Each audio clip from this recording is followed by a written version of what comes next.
Sorry about that. God, we are still struggling on the Wi-Fi end here. And I'm not sure if there's much I can do about that. Okay, no, it's a little bit better. It's a little bit better. I tried to push 60 frames a second. I was just dropping frames like crazy. It seems like I'm still dropping frames, but God, the fucking Wi-Fi here, dude, I swear to God, pisses me off. And the Airbnb guy is being super dodgy about trying to like fix or improve anything. He's like, well, I talked to the people on the phone and they said that most Mexicans have this Wi-Fi and it should be fine and blah blah blah. He's got the lowest tier of Wi-Fi that he could possibly pay for. The difference between like this tier and the next tier, I think is like $10 or $15 a month. Like, bruh, come on. I don't know. He's fucking with me, but you know, I know that I can afford a better place. So as soon as we're done with this one, I'm definitely just going to like not continue renting from this place and go somewhere else. Cause it's, yeah, it's awful. This Wi-Fi is honestly awful. I was able to fix it to where like we can actually stream, but I'm just seeing how many frames we're dropping. And I'm already concerned that if I start playing a video game, which is the plan for today, that we're going to really struggle to get the frames out. I might not be able to play a first-person shooter. I might have to play something like, I don't know, Dungeon of the Endless or something like that instead. But I don't know. We'll try it. We'll see. Hi, Book. I saw in a previous stream you were waiting for Mr. Girl to be banned. Was the drama between you two that bad? No, I mean, there's plenty of like creators that I just low-key think they're going to get banned at some point, and I'm just like waiting for them to get banned. It's not like I'm sitting here twiddling my thumbs waiting like that. It's more so like it's like a turn of phrase. It's not meant to be taken super literally. I'm not here like looking at a watch counting the days until he gets banned. It's mostly like, I think what you're doing is probably ban worthy, so I think it's a matter of time before like the wrong person gives you attention and then you're done. Like with infrared and this Ukraine coverage, like, well, be careful, bud, because if you keep doing that, you're going to get banned. Like it's more so something like that. Like if you're not careful on this website, you're going to get banned for this stuff. You know what I mean? Like, in Chud logic, I don't wish that this happens to him at all, but I do worry with like some of the racist shit that he does that like, be careful, Chud. Like, I don't want to see you banned, but I'm worried that like if the wrong person chooses to make some kind of like dossier or something of like all the clips of Chud doing racist stuff, I worry that Chud could get banned too. You know, like there's plenty of people on the platform doing stuff where I'm like, I'm concerned, or I would predict that at some point if you keep doing this, you're gonna get banned. Because it's just a matter of like one loony creator to like make it a campaign to try and get you banned or to get a bunch of people to report you, and then you're fucked. So that's more or less what it is. Was there a stated reason for his ban? I don't know. I don't pay attention to it. Like, like I've talked about this already. Like, I don't care that much about him getting banned. It's more so I expect that it's going to happen, and that, you know, if it's somebody that I don't like, then there is a little bit of like, well, if it happens, I'm certainly not going to cry about it, you know. But in terms of like keeping up with it and tracking when they're getting banned and what for and whatever, like, no, I don't care. I don't know about any of that. BX Bullet. I mean, people blame BX Bullet, but I don't know if we know that she's the reason that happened. Like, I don't know. But if you guys know for sure, if Twitch said, hey, BX Bullet reported you for this thing and then got a bunch of people, like, I don't think Twitch tells you that somebody brigaded you and got you reported either. You know what I mean? Like, I don't know. If you want to make an educated guess, it's BX Bullet, be my guess, but I'm certainly not going to. You put me in a room with God and, you know, ask me, do I think it was BX Bullet? Like, I don't know if I would answer yes. I don't know if that's where I would bet my money. What are we doing tonight? We're going to be playing some video games. I wanted to try Overwatch, but even without playing the games, I'm reading that I'm dropping 11% of every frame that I have. I could actually show this to you guys real quick. So down here, it tells me how many frames I'm dropping, and over here, it gives me like a color indicator for, you know, like how good my connection is and whatever. we're pushing like a very small bit rate, like one of the smallest that I could do. And the resolution on the stream is only 720p. So, you know, we're struggling here, and we're only doing 30 FPS, and yet we're still managing to drop 12% of all frames. So I worry that if I start to play a game like Overwatch, that we're going to have a problem of dropping even more frames, and it's not going to look good because it's not at 60 FPS anyways, setting aside the fact that it's already at 720p. So I'm beginning to think that we're going to have to change tact here and maybe listen to something while playing Dungeon of the Endless. But I wanted something chill today. We've been doing a lot of React stuff. I did a bunch of other work today, like emailing people and responding to some Discord DMs from other creators that want to meet up and talk and whatever. So that's what I've been working on today in the background. And I kind of just want to do something chill today and recharge a little bit. But yeah, that's where I'm at. I don't think it's ever a good idea to try and figure out which streamer's fault it is that another streamer got banned. I guess, unless you're the streamer that got banned, then of course you're going to be pretty interested in what led to it. How are you? I'm doing good. Good to see you again, Mauricio. Let's see. Like, even when Steven was blaming Vosh or their roommate about the rioters thing. Yeah, I mean, I don't like that stuff, but at the same time, dude, if I got banned, I would probably be lashing out at a bunch of different people that I thought may have been contributing to it. You know what I mean? Like, and Steven lost a lot of money for that. Like, at a human level, I can understand it. And at a creator level, I can understand it. So I'm not trying to throw stones at the creators who are trying to blame other people and whatever, nearly as much as like throwing stones at you guys. Like, shut the fuck up if you're a viewer, honestly. Just shut the fuck up. Like, don't get into a bunch of fucking harassment campaigns against people. Don't go in other people's chats and be a fucking asshole.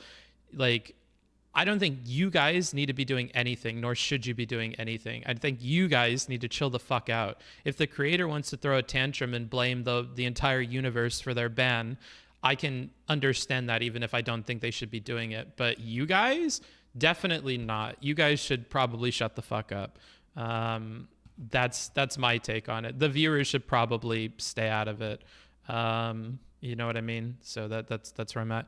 No Discord ping for the stream. It takes a little while. Look, it's it's literally up right now. What are you talking about, bro? Look, it's right here. So no, there is a Discord ping. It takes a little bit to get to people. So there it is. Hey BFer, what's up, bro?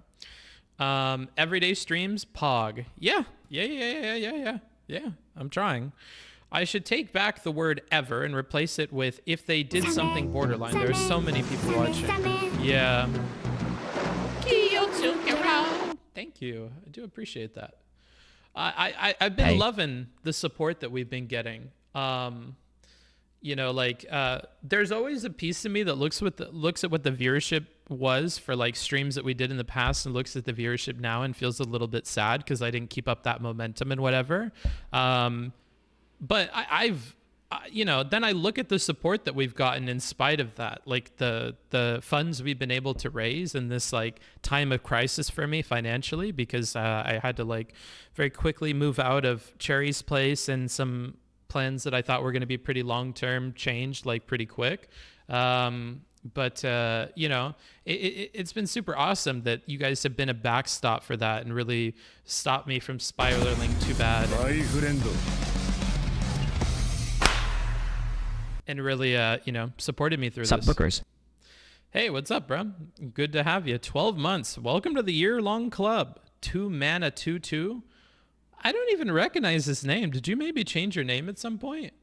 I feel like 12 months for somebody, I probably would have recognized their name. But anywho, yeah, support like that. I really appreciate you guys subbing and donating and even just hanging out in the chat and talking. That's all been cool. I've also started to tune back in. Hey, remember me?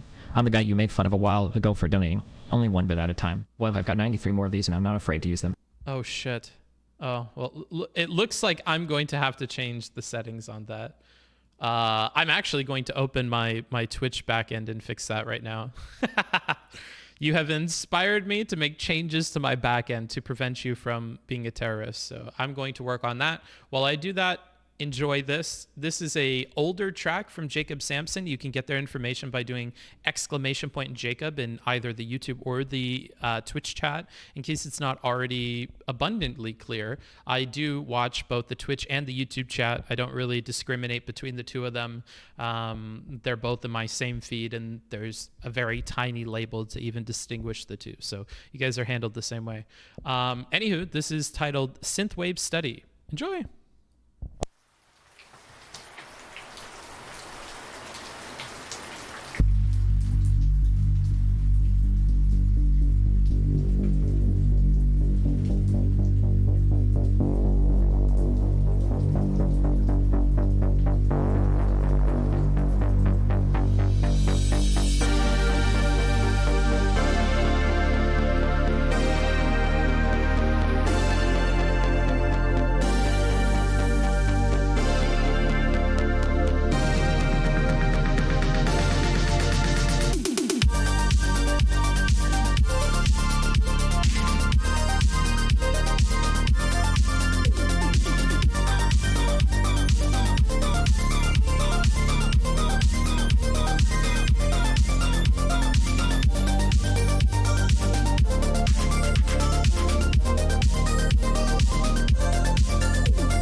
It was a very short one because it didn't take me long to fix that. So there we go.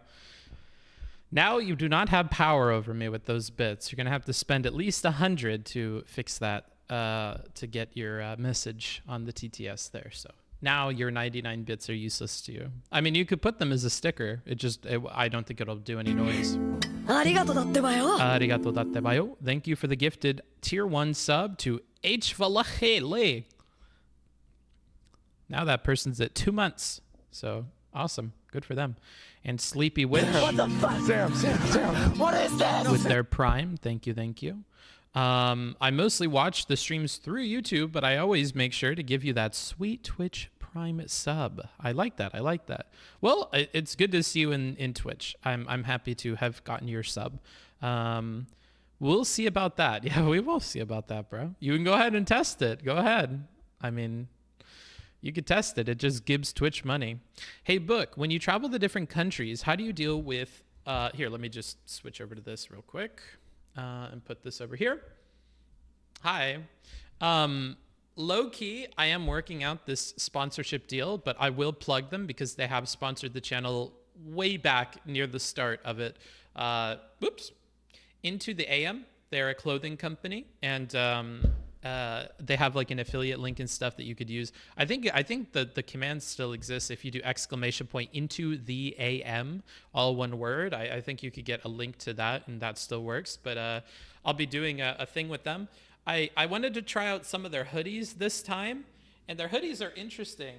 They don't have that the big pocket where both your hands go into it. They have like 2 individual pockets on the sides, and it's a very comfy hoodie. I wanted to try out the clothes and just make sure they're still of the same quality when I first took the deal before I like plug it for you guys. And I have been pleasantly surprised with the quality of it. And this hoodie is very, very comfy. So we'll probably do that. It's not like cheapo, like Fruit of the Loom fucking...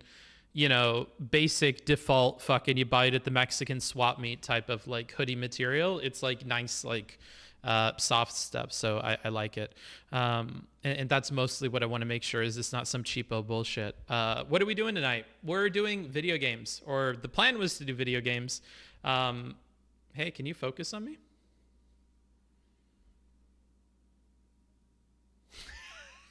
Hey, camera, I'm over here. Oh, I've made it worse somehow. There must be a ghost in front of the camera. Hi. Hey.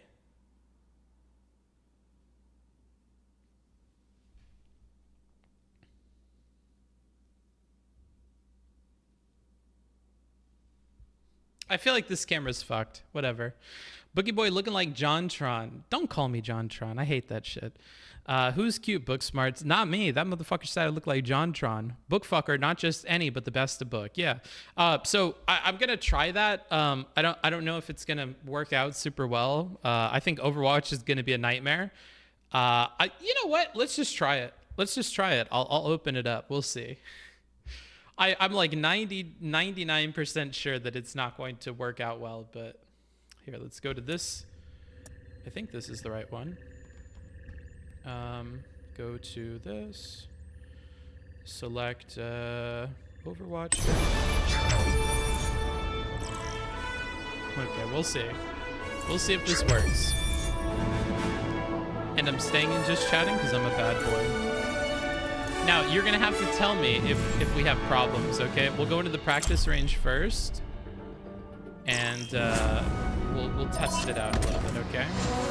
Let's pick something that's going to have a lot of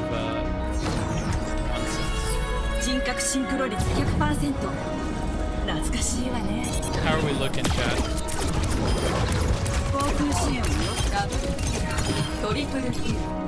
How is it? Pretty bad?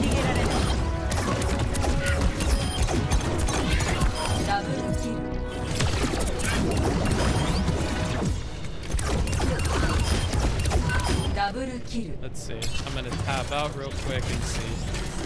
Frames dropping. It's loud. Okay. Well, I don't care about it being loud. It's really bad. Okay. Impossible. Not happening. We're dropping 30% of all of our frames. Okay.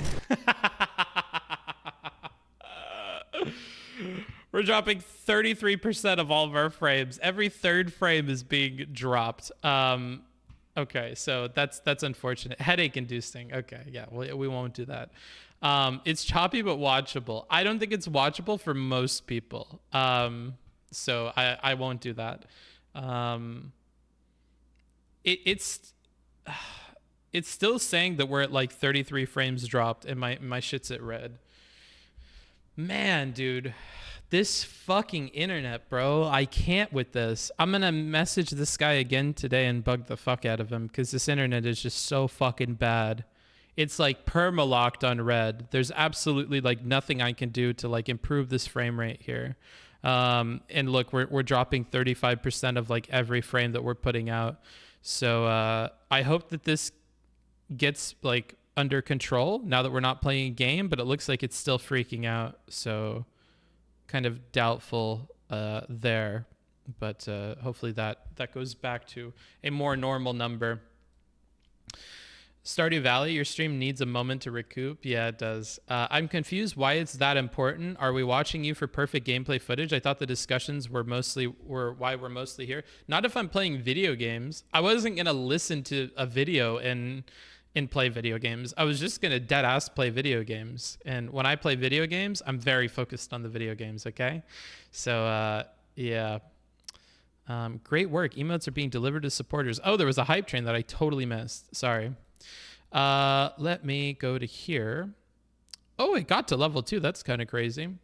But yeah, it's important because I don't want people to like watch it and get headaches or watch it and feel like, you know, it's complete shit. So I'm pretty sure we could play Dungeon of the Endless and not have problems. So I might open that. I was watching your 6-hour stream from the other day at 2x in another tab. Sure. And for the power watchers, that's fine. But you're not going to watch a video game stream at 2x in the other tab. Unless you're fucking insane. I don't put Steven on in a second window when he's playing League. You know what I mean? Like, oh, I have to log into Steam. Hold on. What the fuck? But yeah, if I'm playing video games and I'm not doing a ton of talking and stuff, I don't think that's the case. But maybe we'll put something on today and we'll listen to it in the background. I don't know what you guys would want to listen to, but we certainly could. Let me also turn this down real quick.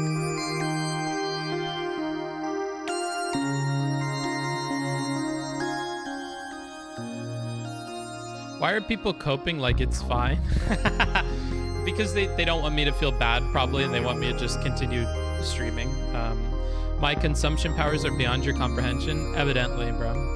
You are my new best friend. Well, I'm happy to hear it because you got a gifted sub and, you know, now you can use emotes and things like that. So welcome to the community, my friend.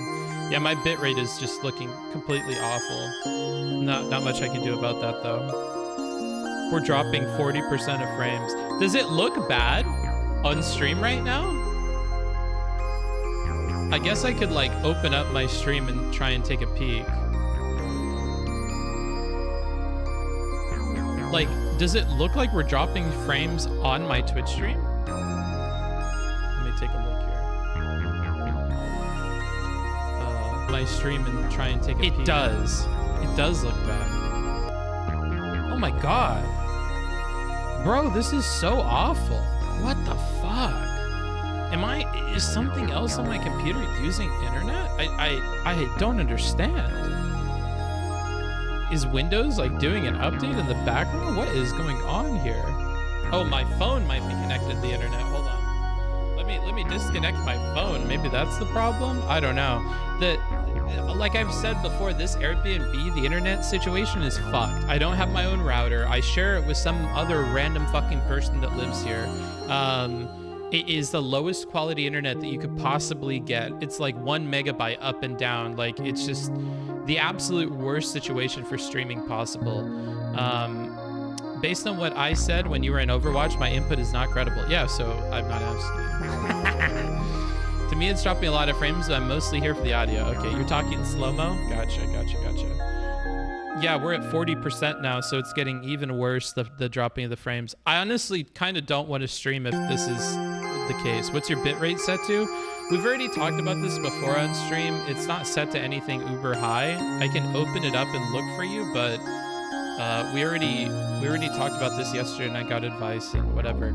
It's at 3800 for a 720p stream. I feel like 3800 is fine. Well, we never ever hit 3800. Like, I think we rarely clear like 3200. So I don't know. I don't know. Bruh, I don't even notice that much. Sure, but I do, and I care. Because I'm going to have to watch this back later anyways. This was the case since last stream. It's okay. All right, whatever. I guess I'll deal with it. I guess I will deal with it. We could play a video game. We could play a video game and listen to a video today. It wasn't my plan, but now that I'm already live, I suppose we could do that. What would you guys want to listen to? Is anything going on? I feel like we've covered the 2v2 tag team debate. We covered Chud versus Erudite. I'm not like personally interested in Destiny versus Pisco, so I kind of don't want to watch that. There are watch later videos in my YouTube, but I don't think they're something I can have on in the background. I'd actually want to watch them. What happens if you change it to 480p, or is that not an option? Not an option. We're not doing that. Have you thought about using a VTuber avatar as an alternative solution? That won't... No, boy. Booksmarts, chill out. Don't get mad at that person. That wouldn't fix it, right? Because the whole problem here is that the video that it is taking, that is recording from my computer, the problem is sending those frames to you, the person at home. Whether it's coming from my camera or my desktop or a VTuber program would have no bearing on the frames getting to you guys without problems. That's a completely separate issue. So changing it to a VTuber doesn't fix anything. You're in Mexico, right? Any good food places so far? All the food places here are good. I went to like a little old lady that sells tamales down the street because I was feeling like tamales, but the place that is on the beach is really shitty. Like, it's a thick tamale, but most of it is like the masa, so it's not, I don't think it's like very good. Like, I kind of want fillings to be a main part of the tamale. So this other lady, who is just like a lady with like 2 coolers, for some reason she has like a 4.8 rated tamale stand. So I went to her and she was super duper nice and they were perfect. Not a lot of masa, but like tons and tons of what's the English? What the fuck? Sam. Beef. There was like tons and tons of beef. It was super duper yummy. Not sure why we didn't hear the alert for you, Clara, but thank you for that. Oh, because I fucking muted everything. My bad. Thank you. I do appreciate it. I do appreciate that. Relly talks to Brittany from PP if you're interested. No, that lady's fucking crazy.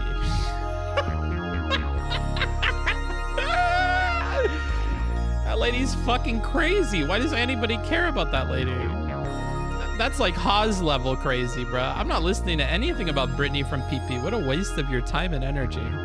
I tried to buy anhydrous ammonia. What the fuck is all this? What are you talking about?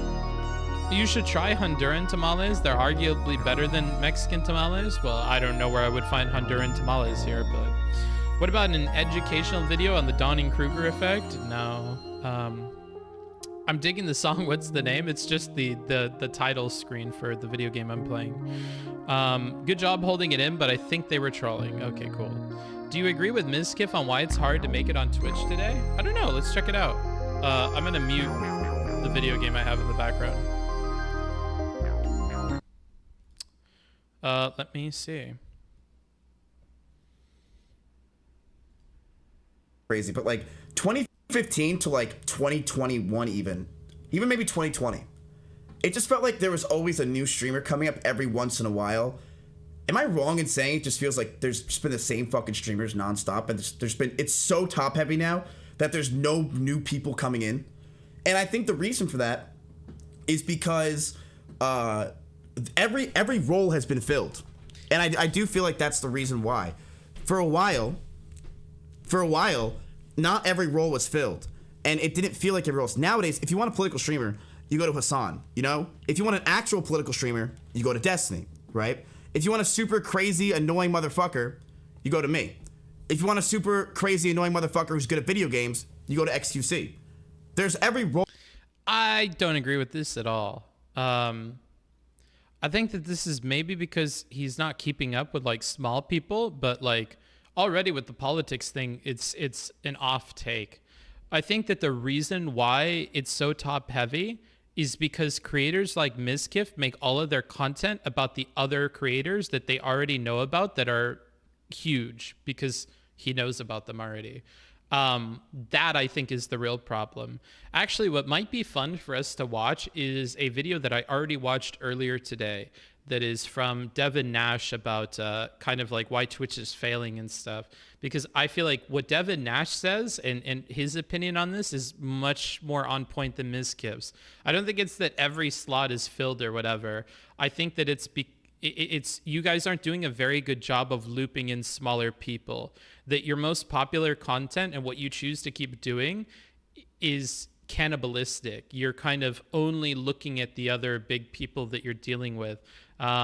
Like in the Twitch politics space, there's plenty of people that rise up and fall that are new to the space, right? Because panels and collaborations are so important, and those panels and those collaborations are helped along, or they were helped along by like Vosh showing up on things like Hippy Dippy and other small panels. Steven shows up on tons of small panels all of the time, and those small panels are willing to bring on new faces and new personalities and things like that. I think, unfortunately, that panel meta has kind of died. And all that's left now, basically, is Hippy Dippy. I guess Alcoholitics is something that you guys will watch and whatever. But, you know, I think there was at one point competition between Prime Kai's panel in the Hippy Dippy. But people kind of grew bored of Prime, and Prime kind of ruined it by talking too much because people don't really like Prime when he talks. And unfortunately, he thought that he wanted to talk a bunch more, and he ruined it for himself. And then there was the sexual abuse accusations or sexual harassment accusations, whether they were real or not. I think that totally fucked him, and he lost a lot because of that. So, you know, that was kind of the bookend end of a chapter that was kind of already coming to a close. So I don't know. I think it really has to do with the content that these guys at the top are doing. Like, I don't really learn about like new big streamers unless Mizkif engages with them. Like, I didn't know about Emiru until she became a part of OTK. And OTK, in case you don't know, is this group of streamers that Mizkif is like a big part of, and Esfand and Seer and Rich and all these other people. And the people that Mizkip brings on are already huge people. He brings on that porn star lady and other big people, and I just don't see him bringing on small people, and I think that's more of what the problem is. But that's just my take on it. Anywho, we can keep listening to why he thinks this. Maybe he can convince me otherwise. Role has been filled, I feel like, in a lot of ways, and because of that, it makes it impossible nowadays for people to get into Twitch, or not to get into Twitch, but to really become that big boy streamer, because every role has been filled. Does that make sense? You said the Raj show was similar in the beginning, except he would cycle in the same streamers after a while. Yeah. Dylan Burns, the alpha panel host, he destroyed Prime Kai's with that accusation. I think Prime Kai's was already fading into like not so relevant territory, and I feel like that just kind of ended some cool things that he had going on. So I don't think that's all Dylan Burns and Katarana, but it certainly didn't help. Asmongold? What about Asmongold? Asmongold as in Asmon is on their things? Or do you mean Asmongold is the person that is like the owner of OTK? I understand Asmon is like one of the main people at OTK as well. I don't watch Asmongold a ton personally. Has Booksmarts ever made a drawing of Chud Logic? No, because I don't know what he looks like. I'll go to Chud for drama. I like Dylan's panels. IRI is good with news coverage, etc. Yeah, I mean... you said, I super disagree with Mizkif, at least for me personally. There's a lot of political streamers I like for different reasons. Yeah. But I bet you watch more political stuff than you do anything else. So it would make sense that your palette is broad in there. So for instance, if I was on Twitch and I watched nothing but League of Legends streams, I would probably have a lot of different League of Legends streamers that I watch. Maybe I watch Tyler1, Rad IRL, maybe I watch Destiny for some things. I'm a cutie pie. There's lots of different League streamers. And of course, if you said this about League streamers, then the same way you, because you watch a lot of politics, know a bunch of people. If I watched a bunch of League streamers, I would know a bunch of people. But I think that's because you focus on one genre. Maybe the people that do watch a variety of Twitch streamers just have the group of big people, but I think they have the group of big people because the group of big people interact with each other. They all feel like they're from the same world, and so seeing them interact is maybe part of why you're watching such a wide variety of people, is because that wide variety of people all kind of make content with each other, and you're constantly advertised to one or the other, even if you're watching their streams. Like if I watch a Mizkif stream all day and I see Sfand and Emiru and Rich and these other people come on, it's like getting an advertisement in the middle of the Mizkif stream for those people. So it would make sense that I watch a variety of people, but that variety of people are all a part of the same stream that I watch normally. So same way, if you watch Destiny, maybe you're aware of Jade is a boss and Irrelevant and Chud Logic and whatever, because those are people that Destiny chooses to talk about on his own platform, and they're relevant to Destiny's stream. Watching Destiny for League content should be the dictionary definition of masochism. People say that, but I think a lot of people like watching Destiny's League streams that don't care to admit it. I remember before Dylan's accusations, I was getting really annoyed with Prime and how often he would interject with his opinions. That's why I said before, him talking was the problem. People don't like what he has to say. People don't really like his opinions on stuff. People don't like the way he communicates. And beyond all of that, the way he inserts his opinion as a moderator was something that a lot of people found to be intrusive. So yeah, I don't think he was doing himself any favors there. I want to be a famous streamer so I can be friends with Mizkif. Me too, bro. Booksmarts needs to get more ad time on the Destiny stream. Honestly, if I really cared about getting more viewers and stuff, that's what I would do very intentionally. But I since the beginning have like been pretty stern on like, if I don't have something to talk with Steven about, I'm not going to manufacture something to talk with Steven about. But you know, that's to my own detriment. If I really cared about growing and stuff, then I would talk to Steven a lot more. You know, and maybe I would be less critical of Haas and these other people and make sure that I could still talk to them and stuff like that. Like, I've just gotten to a point where I don't care a ton. And I do feel like I'm on my way out of this space and on my way towards like being a YouTube, mostly a YouTube streamer and doing my own thing. Like once I get to a financial place where I know as long as I wake up and do whatever I want to do every day, you guys are going to come and hang out. Then I think I'm just going to move towards doing my own stuff and watching my own videos and whatever. I just have to be more consistent and be consistent with stuff you guys want to watch, and then slowly wean you off of it again. And that's the plan, Reno. But yeah, I don't know. I do want to do more collabs with people, but it's certainly not for like networking purposes. It's more so just to like meet new people. Honestly, no cap, you're one of the most respectable poly streamers for being upfront about this. Thanks, dude. Like what being upfront about what part? Like the not going after Steven for like marketing benefits, or do you mean like not like playing friendly with everybody? Because like Chud and I think are good friends. Like behind the scenes, I really support Chud. I really like Chud. I like Chud as like a dude. I think he's a cool dude. Like Chud is the kind of guy that I would go out and like get drunk with and hang out, and like he's a cool dude. Same with Wicked Supreme, same with IRI. But if any of them do stupid shit or whatever, like I do make fun of them, like unapologetically, and I will go hard, especially on Chud Logic, and Dylan Burns as well. Like I think Dylan Burns and I have been chill every time we've met in person. I think the kid has a good heart, and I hope that he can do more like things in the real world and be a positive influence on the space. And I love that he loves what he does so much, and he's not, overtaken by the taint of this website. But I make fun of Hippy Dippy all the time because I think it's absolute garbage. Stardust in her panel is getting to the point where it's like today I was watching Stardust panel. I love Stardust to death. I think she's wonderful, and I love talking to her. But it's hit or a miss with those Stardust panels with the Chaos Cast things. And I think at some point these questions about penises and whatever and poop and these kinds of jokes and things are, I can't keep watching it. It gets really old for me. And I'm okay with saying that kind of stuff because I don't really care to be critical of everybody else. And that's kind of, I think, my position on this platform. And I don't care if that hurts my networking opportunities or whatever.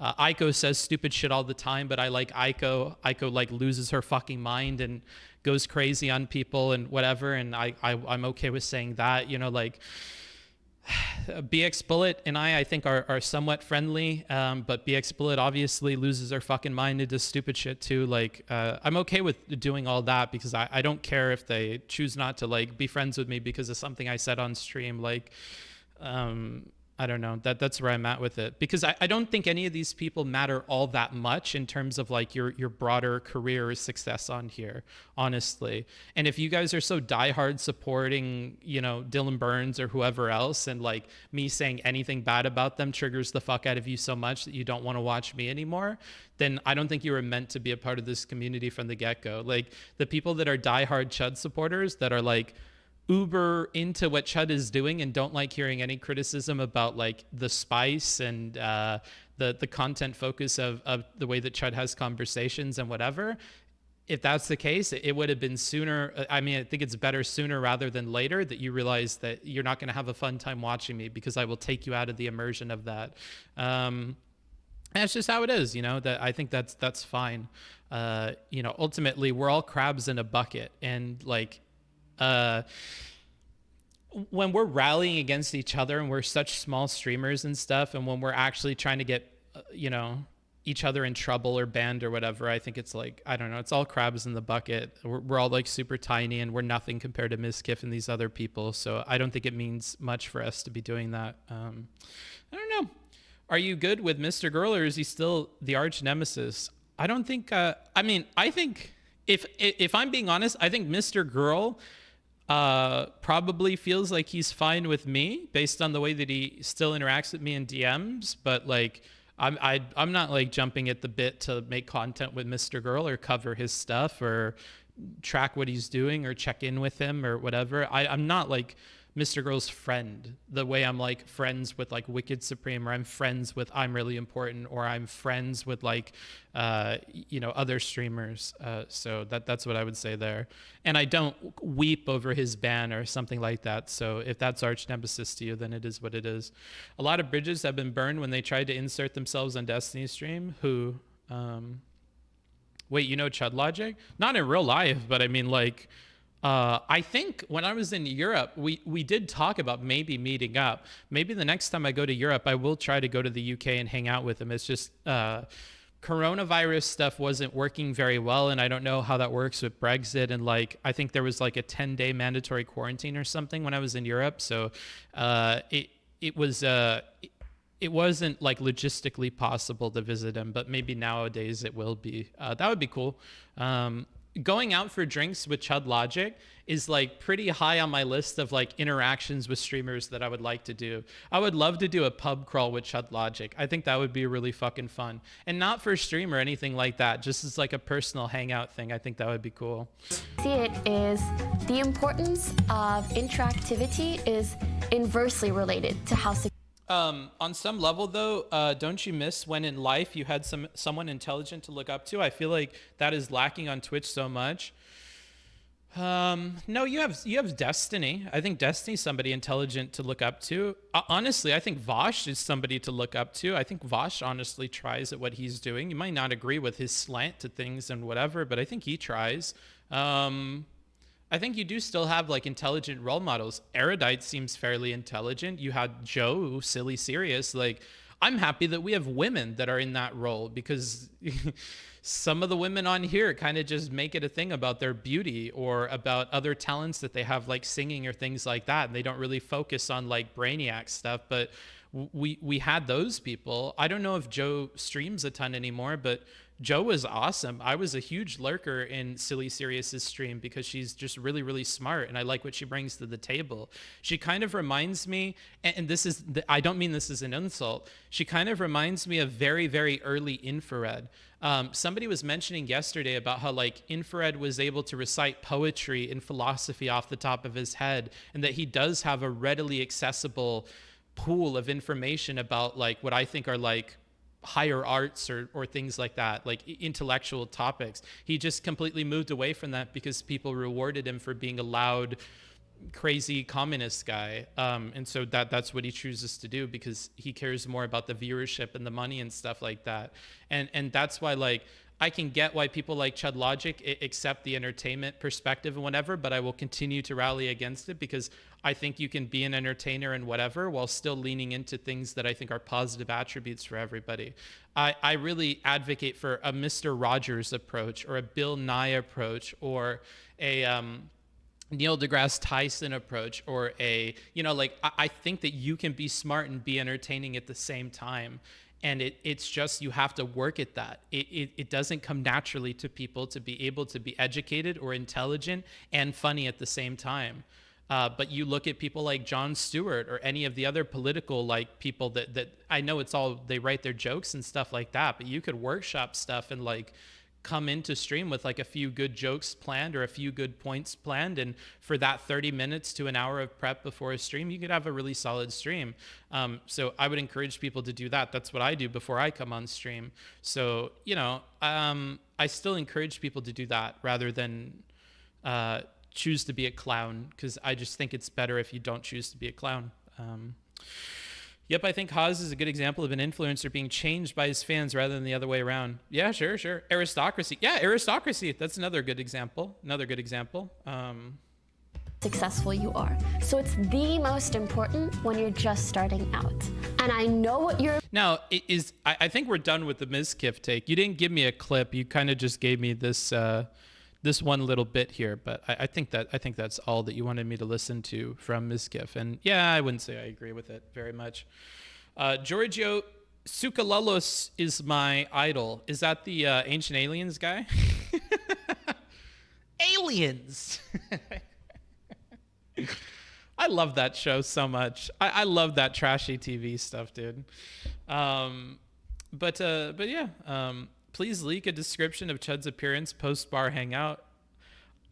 I would tell you the exact opposite of what he is. Like, if he ends up being like a 5'2" manlet dude with like thick-rimmed glasses, a bowl cut, and like an unkempt beard or whatever, and he like stunk and he was like a complete loser, I would tell you that he's like a 6'4" absolute Chad, totally built. He like picked me up and carried me home because I was so drunk. Like, I would just lie to you guys. I like whatever Chud's appearance is, I'm just going to lie to you about what he looks like. And I'm just going to be straight up with you right now about that. You know, that's what I would do. Anywho, anything else you want me to watch? Because I'm about to play Dungeon of the Endless, and we can definitely have something on in the background while we're doing that. I can take a look at my YouTube watch later and see if there's something, but let's see. Because I have a ton of stuff in that watch later. Having so much Sam Hyde in my recommended is not a good sign of what I've been watching. Watch later. Let's see if there's anything we could listen to here. I mean, technically I can make it like smaller and in the top left corner of the screen or something. I could do that. Base smarts. OMG, can we watch a 16-part doco on the pedo lizard flat earth elite rulers? No. New Wendover video?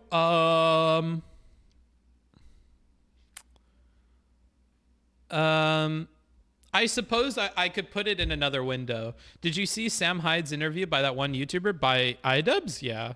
I kind of want to do a whole thing on that, though. Mark Hunt, ex-UFC fighter, linked it on his Facebook. Linked what? What were you talking about before? The documentary? I'm not watching that shit. Openly pre-committing to lying about a particular subject in the future? Neat. Booksmarts knows about meta-honesty. Yeah, I mean, like, that's a funny thing to lie about. I don't think that's that big of a deal, dude.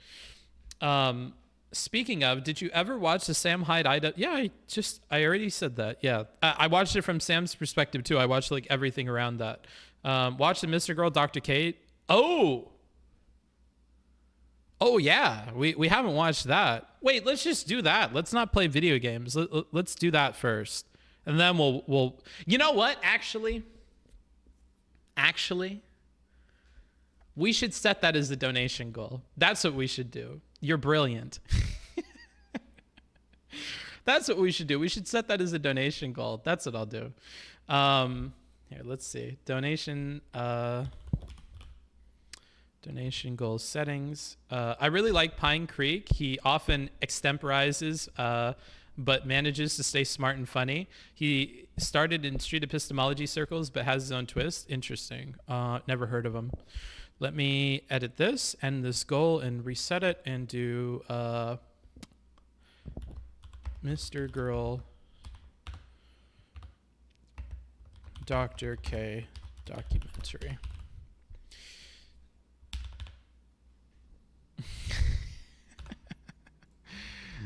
Oh, I'll set it to an amount that I think that we could possibly hit. Okay, I won't make it completely unachievable. I won't set it to 200. I'll do 150. Okay, I think we could hit 150 today.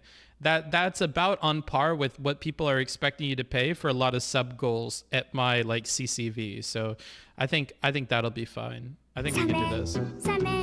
Damn, I tried to sound disinterested too, Pepe Hands. Thank you, Recia? How do I pronounce that? Thank you for the sub. I do appreciate it. And you're using your Prime. If you guys have an Amazon Prime, feel free to use it. I would certainly appreciate it, especially this month. I was quite poor because I invested a good bit of my money that I had on hand to thinking I was going to live long term at Cherries, and that did not work out. Okay, this is all set up. All right. All good. Okay, so I need to make sure that's visible. It is. All right, sick. In the meantime, I think I'm going to play some of the videos off of my watch later, and we can listen to those while we play Dungeon of the Endless. How about that? God, I love Dungeon of the Endless. Damn, she kick you out. No, I don't. We just weren't getting along a ton. I just don't think it was like a good fit between the two of us. That's all. Okay, so this is all set. Let me change the volume mixer settings here. Okay, I think 6 is a fine level for this. And if anything, I can turn down desktop audio a bit. Dungeon of the Endless is based. Yeah, I really like it. Okay, let me go to this scene. I think this should work. No, it doesn't. Okay, sick. That is an easy fix. No worries there. Okay, cool. And then I'll put a video of what we're covering in a corner of the screen or something. Oops. How do I do that? How do I do that? I think I have to do plus window capture, and this will be, I'll call it video, and this will be my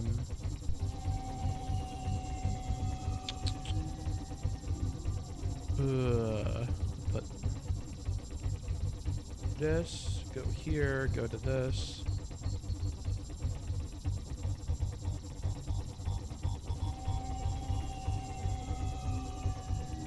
Why is this Twitter thing open?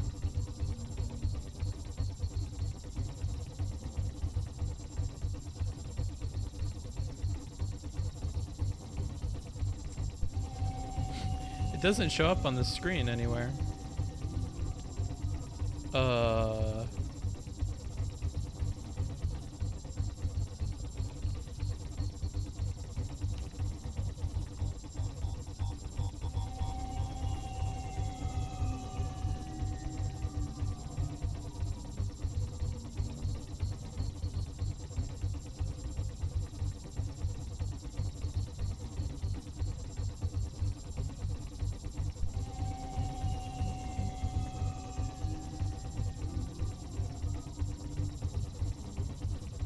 I don't know where the fuck to put this.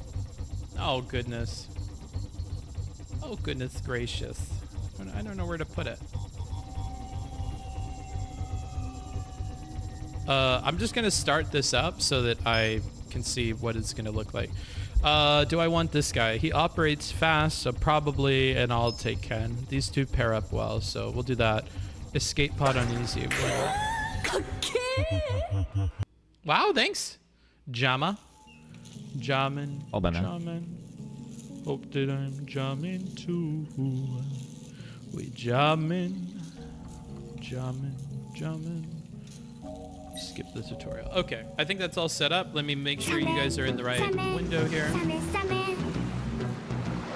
Open. Hey, what's up? Good to have you, Supreme. I'm not sure if you'll be super down with what we're doing today. It's gonna be kind of boring. Is it possible to make the donegal visible? Oh, true. Yeah, let me do that real quick.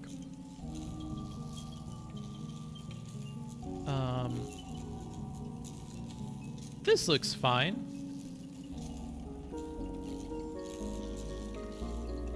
I don't like that that is so clunkety. I hate that it's doing this. Where is the setting to make it not fucking snap? Tools, scene collection, view, edit. Where is the settings for that in OBS? How do you make it to where it doesn't snap these fucking things around? Oh god. I'm gonna have to go through a million settings here. Source alignment snapping. Enable? No, we're not gonna enable. Okay, so now that's off. Okay, much better. Yeah, let's make this a thing right here, and let's make it. Actually, we'll put it down here. Why not? You guys don't need to see what's in that bottom corner.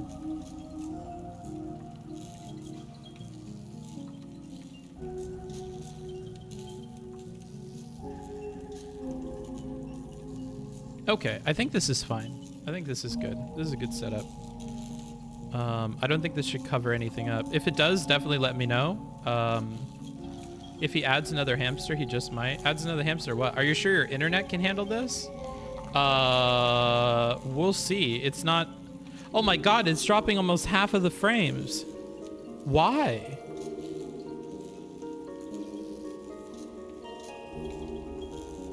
I guess I can't. Okay. Oh, what a giant waste of time.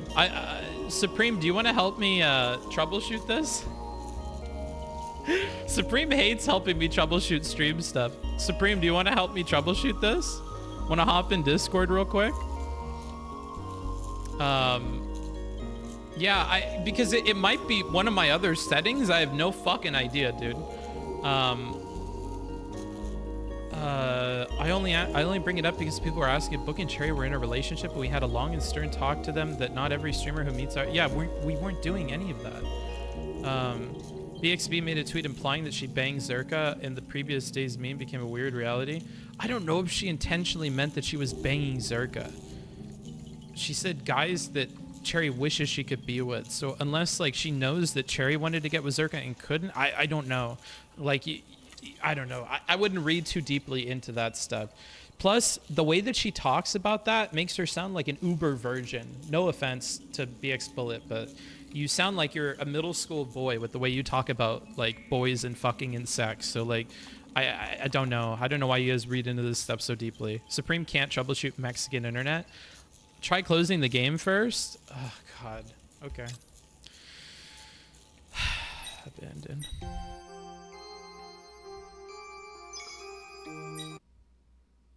And then if I go to video and I bring this in here. So like, look, we're dropping 48% of frames. This tends to be red.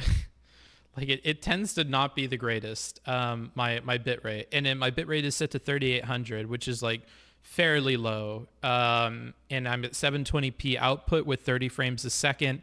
And our drop frames is at 47%. And it looks like that's not getting any better in spite of closing the game. Drop bitrate to 2500. I'd have to restart the whole stream to do that though. Okay. Okay, I'll drop it to 2500. I'll drop it to 2500. Oh God, I'm gonna have to restart the stream again and then delete the fucking YouTube VOD again. And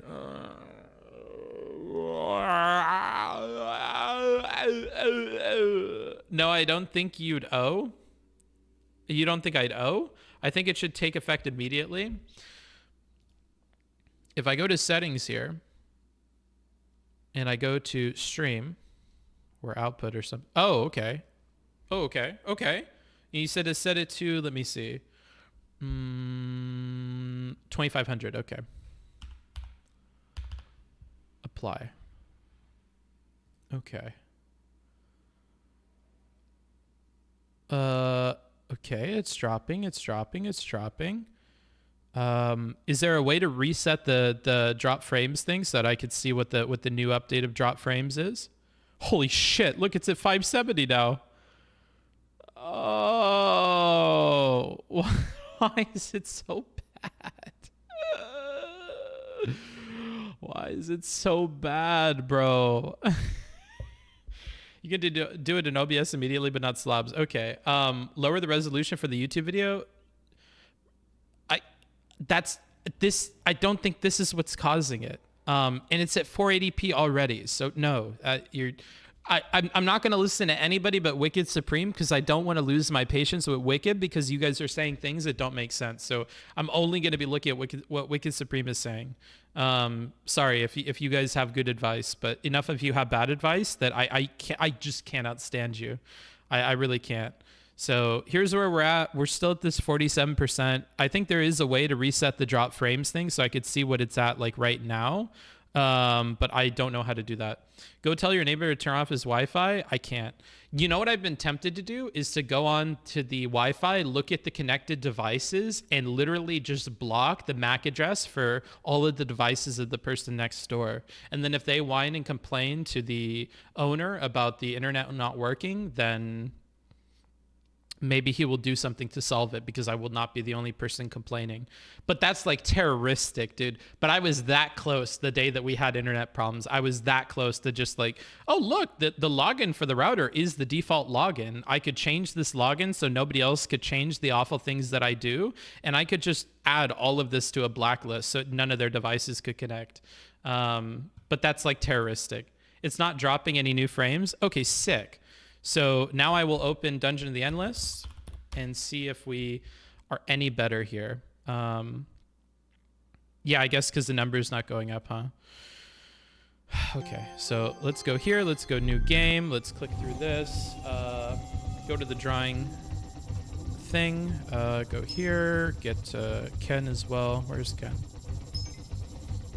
Start. It's not terroristic, it's getting shit done. No, I feel like it's bad. I feel like if Jesus was in the room, he would frown upon such a thing. Now, let's see if we get drop frames. That's a Chad move? No, bro, it's really mean. It's cruel. Okay, looks like I don't know if we're having more drop frames. No, we are having more drop frames. This number is going up. not by as much as before, but we are having drop frames. Is it bad or is it not completely awful? Oh shit, I was supposed to put a thing down. Oops. Oh, hell yeah. The stream looks way better, a lot better. Okay, sick. Thank you, Supreme. Then that probably means that I can play this Bayreactor video. Oh, where is it? It disappeared. Oh, whoops. I guess I have to keep it open like this. All right, I'm just gonna let it play through my watch later playlist then. It looks fine on my end to watch. Jesus would understand. Suppose so, suppose so.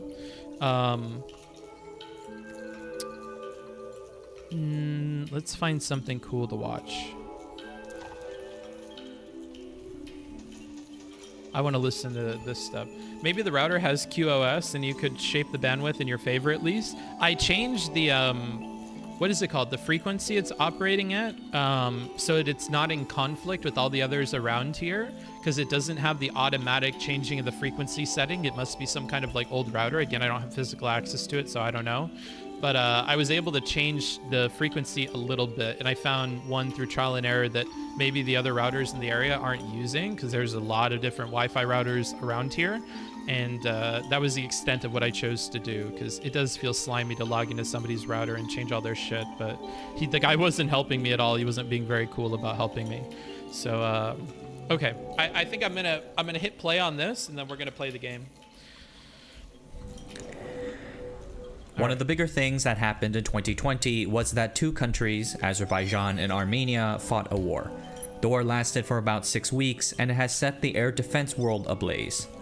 For the first time, the world got to see a national army bring a fleet of armed drones to the battlefield, and the impact those drones have made was huge. Using a swarm of cheap Turkish drones and Israeli loitering munitions, Azerbaijan swept aside Armenia's air defenses and paved a road to victory. Cheap armed drone technologies are spreading like wildfire across the world. In this video, I want to look at how such drones add new wrinkles, opportunities, and challenges to modern warfare. Oh, that's how I do that, okay. For many years, Azerbaijan and Armenia have contested the mountainous region of Nagorno-Karabakh. I haven't played this game in a long time. The region's population is majority ethnic Armenian.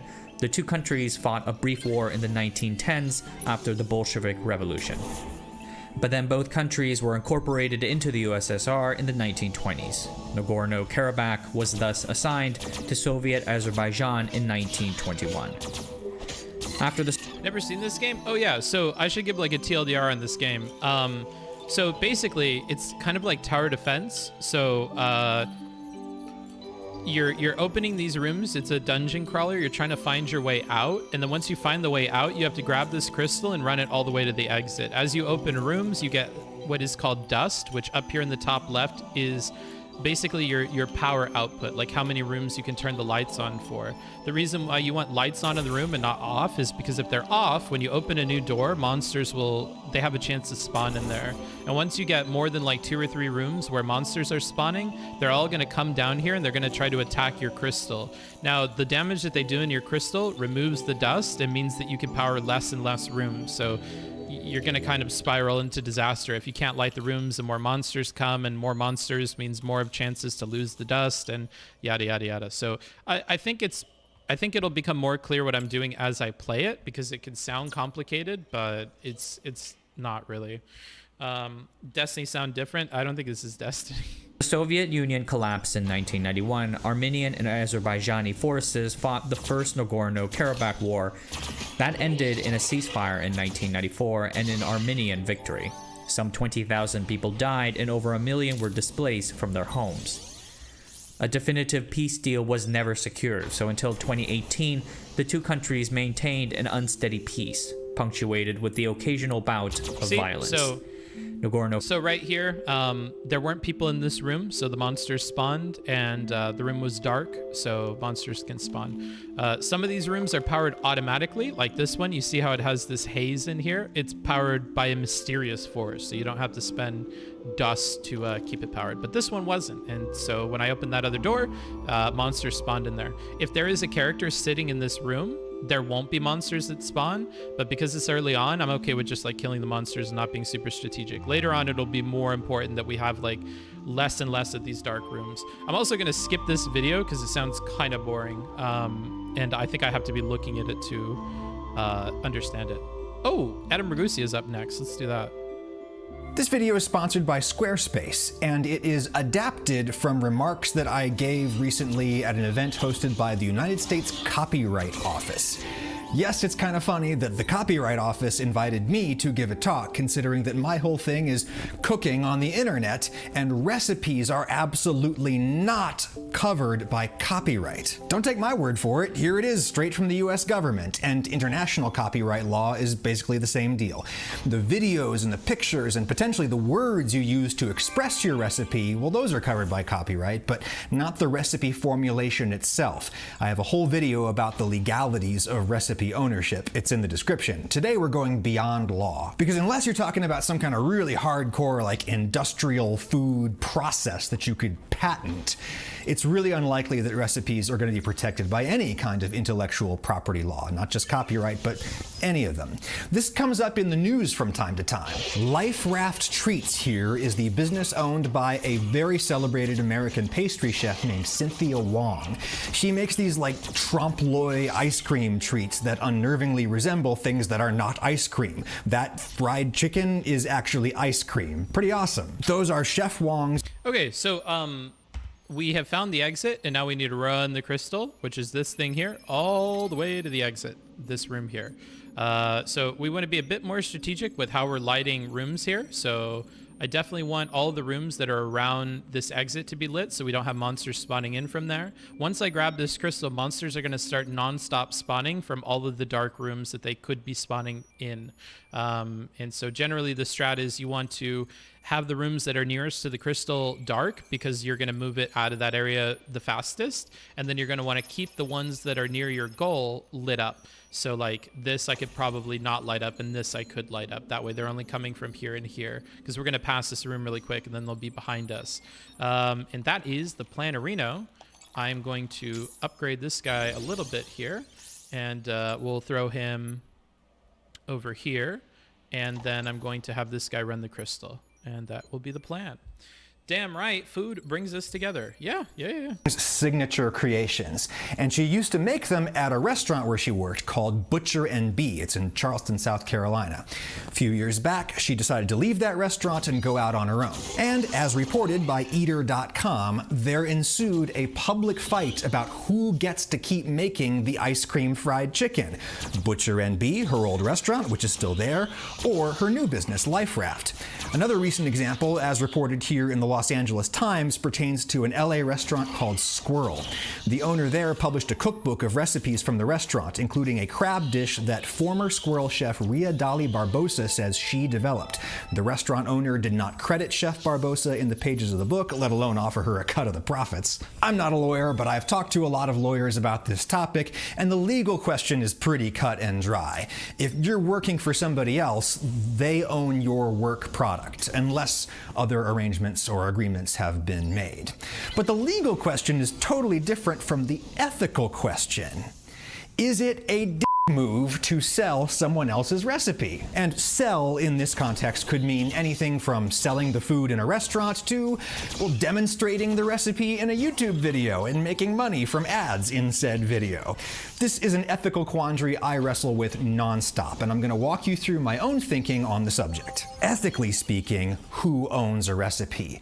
What can I take from it? To whom do I give credit? What is credit? Is it acknowledgement or money, or both? My basic workflow for developing a recipe for my channel usually begins with me scouring the internet and reading dozens and dozens and dozens of recipes for a thing that I want to cook.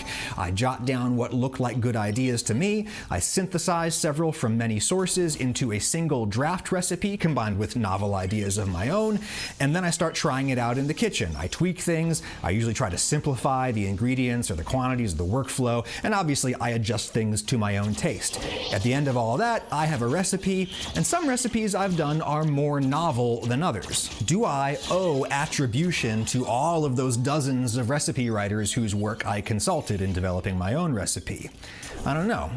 Well, just imagine if you baked a cake and then you brought it into the office and everybody is just blown away by this cake. They're like, oh my gosh, you are a genius. Where did you get this recipe? And then you say, oh, it's just something I came up with at home, except you were lying and you actually got it from Emmy Cho. If you did that, personally, yeah, I would think that was a move on your part. But then for someone like me, the stakes are even higher because I'm not just somebody who's like cooking to wow my office mates. I cook for a living in here. Millions of people watch it. So if I were to take 90% of a recipe from Emmy Cho and not give her credit, then I would think that was a major move on my part. Not cool. There's a very similar quandary I used to deal with all the time in my prior life as a news reporter. One cannot copyright a fact. You can claim copyright on the words and the sounds and the pictures with which you express those facts, but in journalism, those are merely derivatives of the underlying asset, which is the fact you are reporting. And that asset is owned by no one. Nobody owns the truth. Can you report a fact that was uncovered by somebody else? Well, legally, sure. Like in this very video, I could have started this whole thing off by just saying, hey, there's this chef named Cynthia Wong, and she came up with this crazy ice cream fried chicken situation, and then there was a dispute between her and her old restaurant about who would get to make that recipe. Legally, I didn't have to tell you that I learned about all of that from Eater.com. They don't own the facts. Vox Media, the publisher of Eater, owns this article, and they own this website. I'm using images of this website in my own video right now in accordance with the fair use doctrine. I'm using the copyrighted website in an editorial context for the purposes of discussing the website, and I'm only showing a minimal amount of it in my video that is unlikely to siphon any traffic away from Eater, so it's fair use, even though Vox owns this website, but they do not own the facts discussed therein. Still, I felt an ethical obligation to credit them nonetheless. Moreover, in journalism, you could argue... Okay, so we're already in trouble because I'm like half-assing this and trying to go really fast. These monsters will go straight to your crystal and they'll attack it, so I don't have anything to defend there. My guys are under-leveled, especially this guy. He's taking a lot of damage here. And I spent my food instead of leveling these two main guys up to buy this doctor guy. So I am in a bit of a tough pickle here. What I'm going to do is, because this guy has like no health, I'm going to run him to this room here because I think that he'll be able to get there in time. And then I think that these two guys with this little drone here should be able to hold down this room because I used both of their ults. That is the plan, Stan. Holy moly. Okay, actually. Okay, so we're in a lot of trouble. These guys are losing health at a very, very fast rate. Oh boy. Well, this room above is better protected, so maybe I could move them there. The problem is if I start moving them, they can't shoot while they're moving, so that's DPS that we're kind of not getting downfield, and I'm going to have to spend even more of my food on healing them. So I've kind of really made a crucial mistake, so much so that I actually think I'm just going to restart this one. I'll play more safe this time, okay? I'll play more safe. We're on the hardest difficulty. It says too easy and easy, but it's basically easy and hard. This game's a bit of a meme. Are you winning, son? No. And sorry if today's stream is boring or I'm mostly using the videos to entertain you guys or whatever. Would you prefer that I talk to you the whole time or would you want these videos? I guess it's up to you. 2 floors in, lol. Well, I mean, I'm like on autopilot because I'm trying to listen to Adam talk. If you guys don't want the video, I'm fine with just talking with you the whole time. I do feel like I'm entertaining enough that I could just speak with you the whole time, but we don't need react stuff. I just, I don't know. Actually, yeah, you know what? I actually prefer that. I don't really need these videos going. Yes, talk to me. Okay. Because I don't think we really need this. I'm confident in my ability to keep you guys entertained by myself, really. So I don't really think we need that. The vid is all right. No video, please. Oh, okay. Wait, is this no comma video, please, or is this no video, please? Commas are a very helpful thing because otherwise I don't know how to read what you're saying. The video correction. The video was all right. Okay. I I mean, I could reopen it and do the video. I could play the video, I guess. Yeah. I don't know. I feel bad that we're playing a video and I'm not paying attention to you guys. This very video much. is sponsored by... But we could certainly do that if that's what you would prefer. Let me turn this back on and open this. Make sure it's working. It is not working. Okay, let's figure out why that's not working.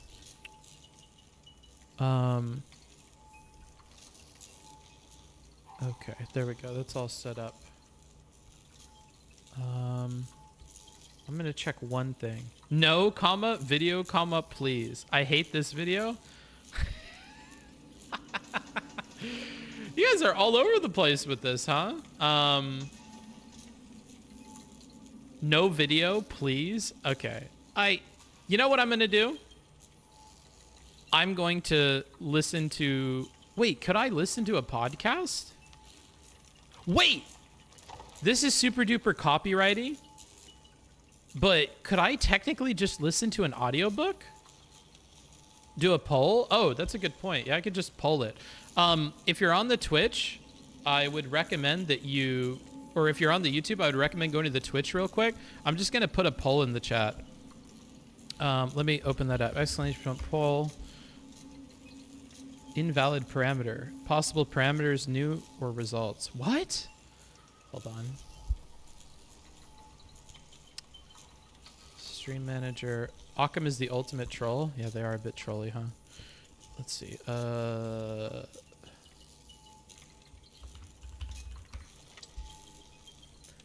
How do I bring up the fucking poll menu besides doing exclamation point poll? Poll new? Invalid poll options. Use exclamation point poll, new title, option one. Just let me open up a fucking... How do I open up the menu for doing a poll? How annoying. Is it not exclamation point poll? Is it slash poll? Okay, slash poll. There we go. Question. Video or no video?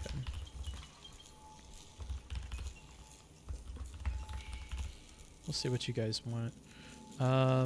We'll do this. We'll have it for 3 minutes. And I will just ask that. Because I don't feel like I necessarily need to be listening to something while I'm doing this. I feel like I could just chit chat with you guys the whole time I'm working on this. Because, I don't know. It is actually difficult for me to like focus on the video and chatting. And so if I'm just silent, if I'm sitting here like, you know, like Sansel and like not saying anything for like 15 minutes straight, I think that's not something I would want to do. What are the other options? What book? What podcast? I want to listen to Wheel of Time. You guys are not going to enjoy. There are new Planet Monies that came out that I kind of want to listen to. I think there's a new Freakonomics that I haven't listened to. So there are options there, but does podcast count as video or no video? I guess it would count as video. The options are like, I talk to you guys or I don't talk to you guys. I just wasted money on that. Probably shouldn't have done that. I already voted video. Well, too late, bro. Too late. You made your bed. Now you're going to have to sleep in it. We'll see what the results of that poll are in a GIF here. Okay, I don't really need merchants right now. I do want to kind of try to speed run this and see how quickly I could get through it. What the fuck? Sam, what is this? No, Sam. Thanks for the 3 months, dude. Good to have you. Oh, shit. You guys can't even see what I'm doing. I'm such a good streamer, dude. I wish magic was real. I voted 10 times for vid. Jesus Christ. You're out of your mind, bro. You're going crazy on this. All right. I mean, if you guys want vids that bad, I think I want to vote for a third-party option. Nah, bro. This is like the United States, bro. It's an either-or situation. All right. I'll put these guys in there. Nothing spawned from there. Dope. Let me check on what the poll is at. Let's see. Wow, it is fucking neck and neck. Neck and neck. Video and no video are just barely trying to beat each other out. Let me move my camera here so that you could see that. just barely trying to beat each other out. Oh my goodness. Oh my goodness. Oh, we only have so much time left. Let's see. Let's see. Oh, and you can use your bits or your channel points. So if you've been saving those up, now is the time. Wow. Oh my God. I don't know which way this is going to go. 50-50. Oh no. What happens if it ties? Oh, good thing I did a poll. I didn't know it was so divided. Wow. Barely, dude. This extra high person with 8,000 channel points being contributed to the poll. Okay, well, I mean, video it is, okay? I'll have the video on. That'll mean that we won't have a lot of talking from me then, because I will have to focus on the game somewhat. And I just reached my computer. Rip, rip, rip, rip. We had a solid 3 minutes on that poll there. Maybe in a couple of videos, I will poll you guys again. But yeah, we're just gonna, where were we in this video even? Maybe here in the middle? I don't even know. We'll just go to the middle. Actually, we'll just go with Ladies and gentlemen, welcome. Now, this I do want to listen to. This is going to be Jon Stewart. Let's see here. Let me open this. This is going to be Jon Stewart. He has this like new show or like panel show, podcast kind of thing. I don't think it's just him. Yeah, he has other people on. I haven't watched a single episode of this, so I'm actually really interested in listening to the problem with Jon Stewart. I've had it recommended to me. I think it is an Apple TV thing, so we are probably going to get hit with the copyright for this video. But it's whatever. It's a VOD. The ad income I make is insignificant. So if you would like to support the channel, that is super duper cool. It'll help offset, losing the ad revenue for this VOD for today. But I really do like this guy, and I kind of want to see what he has to say about this. So I'll let that play, and we'll just hang out. We'll listen to that. Welcome to the podcast. We have an exciting podcast for you. Today's podcast is a rebuttal. It is a further clarifying of a former podcast that we did. Our guest today, very exciting, Stephanie Kelton and Rowan Gray. They are some of the leading authorities on what's called modern monetary theory, which is kind of a new approach to economics. First, thank you for inviting both of us to come and talk to you about this. I'm delighted. All right, so let me roll it back then, and we'll start a little bit at my interest in this. I did an interview with a gentleman named Thomas Honig, who I guess was chairman of the KC Fed. And he had been voting no on quantitative easing from the Fed, which is their policy of pumping a good deal of money into the economy. And he and I had a spirited discussion where I, without the knowledge of economics or the language of economics or the verbiage of economics, was trying to understand why the Fed can just bring this money cannon to corporate America and not also maybe let, as we say in the old neighborhood, let the people have a taste. Have a little taste, a little something from the money cannon. I guess I'm confused as if we can print money. You just said we're the only... We can buy an asset. Okay. Any asset by printing money.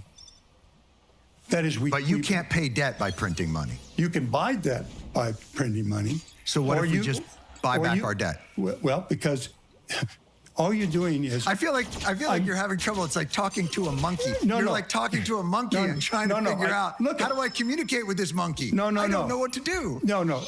I totally get it's confusing. Stephanie and Rowan were lovely enough to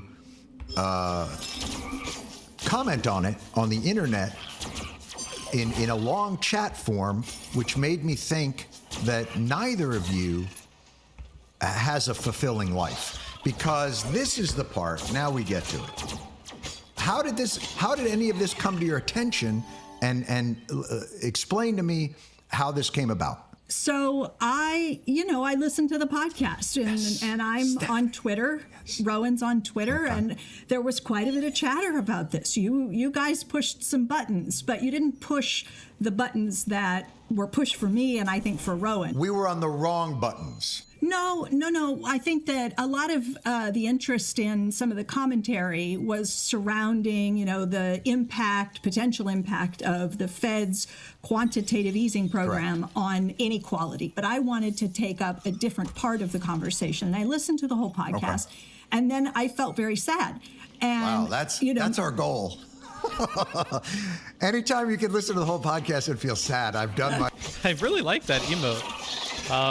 I guess it could look like he's picking his nose, but I need to update all of the emotes on this channel, and it's on my to-do list. I've been doing Pomodoro, which is where you set like a 20-minute timer or a 30-minute timer, and then you just work all the way until the timer is done. And if you feel like you have the momentum to continue working, you continue working. Otherwise, whatever. And that's been helping me get done a lot of tasks that have just been kind of sitting on the back burner for the stream. And hopefully that'll also mean that we get some new emotes, because I understand a lot of them don't get used, and we only have so many as an affiliate and not ever going to be partner. So yeah, look forward to new emotes. If you're somebody that makes emotes and you want to create one, go ahead and post it in the Discord in stream discussion at me. Let me know. We could take a look at it and see which one we'd want to replace. I'm open to that. But yeah, that's something I want to change just while it's being brought up. Yeah, Chud Logic has really good emotes. I really like Chud Logic's emotes. My job. Misery loves company. So I reached out to Rowan and I said, I feel very sad and I would like you to experience the sadness with me. Would you listen to it together? I'm going to give you guys a chance to unsadden yourselves by telling me what I was getting wrong there and where you thought the conversation should have gone. What was it that saddened you both as you were listening to me talk about Fed policy with Thomas Honig? Well, I don't think it was so much listening to you. It was the missed opportunity of what you could have potentially pulled out of him had he given you, I think, more candid answers, frankly, to the questions. Yeah. Okay. Yeah, I mean, I think the starting point is that we often think of the Fed as the sort of only institution in the federal government that has any monetary firepower, right? It's the sort of printing press. It's the one that can do anything in a crisis. But the reality is, and I think COVID has done a great job of demonstrating this, that it's the fiscal firepower. It's the budget side of things that really has the power to actually save, real people's incomes, save industries, to invest. And one of the big questions is, if we accept that we can do things with the budget and we should be, what is the role of the Fed and how do they relate to each other? What's up with BGG right now? I don't know. Not a priority of mine at the moment to manage it and to spend my time on it, because it doesn't help our bottom line at all. I'm beginning to think it might not even be a smart idea to divide up the audience. It seems like our back-end developers, there's some kind of issue with them being flaky or something like that. I've read that on somebody else's Discord server. So I'm just trying not to think about it too much and just focus on getting streams out to you guys every day, being more consistent, and starting from the bottom up and seeing what does it take to put content out for you guys more often, and then figuring out what does that workload look like, how many hours is that going to take from me, and then what is left that could be dedicated to these other projects, and kind of doing an audit of where hours and money and stuff is being spent now that my money was cut off and I didn't have a ton of it. So that's where I'm at currently. Nice beard, bro. You're looking good. I don't think I'm looking good, but thank you for that. And when it comes to things like protecting financial markets from having a liquidity crisis or regulating financial institutions, yeah, it makes sense the Federal Reserve might be the place you look to. But when you look at what the Fed is doing, when we say the sort of Fed injected trillions of dollars into the economy, one of the things that it's doing is buying up assets. So the first thing to think about is there's always two assets involved. There's the sort of money that goes in, and there's whatever's coming back out going to the Fed. So if somebody said to me, hey, you've got trillions of dollars, but all you can do is buy other dollars, that's going to be very useless to me if I'm trying to protect homeowners or people who've lost their incomes. So then the question I think we have to ask ourselves when we look at what the Fed does with quantitative easing is, what is it buying up? And this is... Do heroes take more damage in dark rooms and lit up rooms? I actually don't know. I think there's debuffs that make it to where you take more damage in dark rooms, but I don't think that they take more damage in dark rooms, if I had to give you a guess. The reason why I keep bringing them back to a lit room is because this lit room has these turrets in it, and that's going to help us get DPS out. So if you're seeing me go into lit rooms, usually it's for a strategic reason. The reason I had to go to this room was because we had some mobs that were attacking the module in here, and if that gets attacked, that's going to hurt how much food I'm producing every single turn. And you always have to do this calculus of, I'm spending industry points, which are the gear thing, to buy these modules and to create them. So you really want to make sure that that investment makes sense, right? Like here, this is probably the last room that I would consider making a module for science in, because you need to make sure you get your money back, that you're getting enough food to make sense for spending that much industry, or science for getting that much industry. And so if that broke, that would have really sucked, because I didn't get a lot of food and I had spent all that industry to buy that. So oftentimes I'm going back in the rooms to protect things, or to get the support of these other modules, or to protect another hero. That's kind of the reasoning there. This is where I think you started to get on something really interesting. Let me maybe formulate it this way. There's a certain orthodoxy to how we have to get out of it, right? Right. A slow raising of interest rates, a tightening of monetary policy. Maybe they burn off some of the money. Should there be a rethinking of that orthodoxy? And the reason why I ask it is, you talked about this debt, right? Right.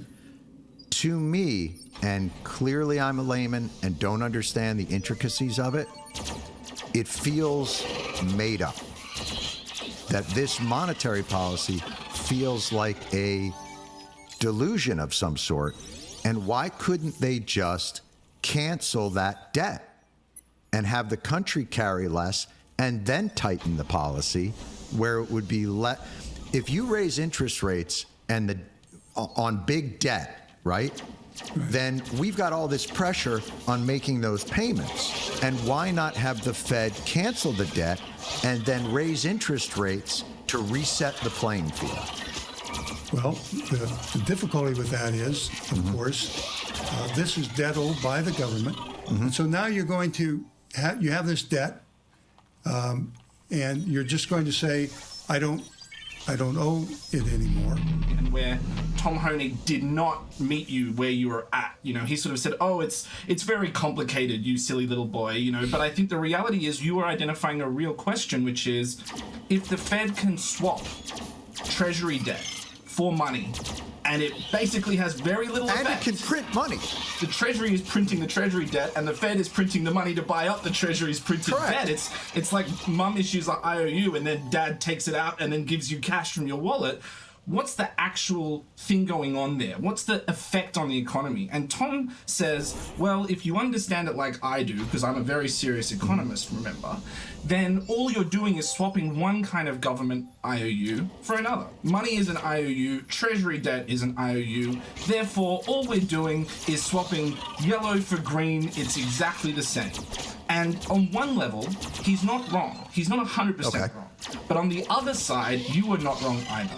Which is there a difference between treasury debt and money? Yes. Is that difference quite small at an economic level, the way that Tom was saying? Yes. But is it big at a social level, at a political level? As you were saying, absolutely.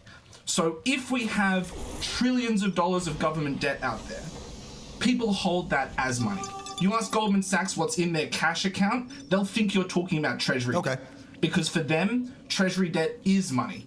So if you're swapping treasury debt for dollars, it's like taking money from your savings account and putting it in your checking account. Do you have less money? No. But from a political point of view, from a cultural point of view, you've solved the national debt. We've solved our grandchildren's crisis. That was the point I was trying to make. Borrowing from China. So I was trying to ask him, who holds our debt? He said, well, China holds our debt, all these other. You can't just stop paying on the debt. No, but couldn't you just quantitative ease our debt? What's the difference of making that money available to Goldman Sachs as it is to making that money available to China? Only one would lessen our debt. You just print that money and pay debt. If this is money that we've created out of thin air anyway, what's to stop us from creating I used to make fun of Paul Krugman for his idea of $1 trillion coin. Yeah, now I feel myself saying, hey man, Well, let's just get $10 trillion coins, give one to China, one to Europe. Are we square? Good. And then we start again, because this whole thing seems manufactured. Swap it for them for the debt, and then at the very least, we now control, we've bought back our mortgage. So now we can never foreclose on it. Even if interest rates go up, we have a lot more control over our debt. Does that make sense? I mean, I think one of the most important things you were trying to get at with him was the idea that this thing. What are you saying, Clara? I think Chud is entertaining, but he does sort of lean into the irony that has ruined the internet over the past decade and it's upsetting, like casual homophobia and stuff. Yeah. And then you say, like, if you ever called Chud out for using gay stuff as derogatory insults, he would probably say something like, oh, but I support them getting married or whatever, but it doesn't change the fact that he's othering a group. Yeah, but I'm just an entertainer, right? I have to, I read Chud typing in his Discord about our stream that we did yesterday, and he seemed very, very upset about like my coverage of his talk with Erudite. I do feel like I treated him as fairly as I would treat anybody else, but I do worry that Chud might start getting very upset with like my criticisms of him. But I really just don't agree with some of his takes about like the responsibility that we have as like streamers and stuff. Like, I understand that the platforming arguments I'm against. I think they're quite silly and overblown. However, I think that when you take that to the bank for everything, whether it's homophobia, transphobia, racist stuff, like whatever, I think it starts to fall apart. Like, you as an individual creator do have responsibilities. And even if we don't think that these platforming arguments about like bringing on Lauren Southern or something are like super well-founded, that doesn't necessarily mean you're off the hook for like any kind of responsible platforming. I think that you're more responsible for like how you talk on your stream about things, or the actions that you choose to engage in, or how much accountability you have about the things you're saying on your stream. I think all of that is still like pretty valid, and the line exists somewhere there in the personal responsibility dimension rather than like who you're bringing on dimension. And so that's where he and I like disagree on stuff, right? So to respond to Clara, even though I know that you weren't necessarily talking to me, there's like a TLDR on like what I'm thinking about that. Although I see it's beginning to grate on Chud. Part of me is like, well, I do think there needs to be a counter narrative. You are so outspoken about your beliefs about how responsible you feel as a platformer, or how like the kinds of jokes and things that you're okay with making on stream. Like, even Destiny, one of the defining features that he knows about Chud Logic's stream is that Chud Logic is not afraid to do things that will be considered racist, or that will be considered like, yikesy. And so, that is the platform you're creating. Those are the people that you're attracting to your channel. And that is what I'm seeing when I look at his Discord, when I look at his chat. And that's why I also make fun of his chat. Whereas like in here, I don't feel like we have like a super firm grasp on like punishing you guys, but it is certainly more firm than my peers, because I'm not afraid to ban people who would otherwise be viewers if they choose to not engage in the chat in a responsible way. Even if you're banned from a streamer's stream, you're still able to view it. You just can't chat. So I feel like chatting is a privilege. I put you guys on the screen. I think that's a very important thing.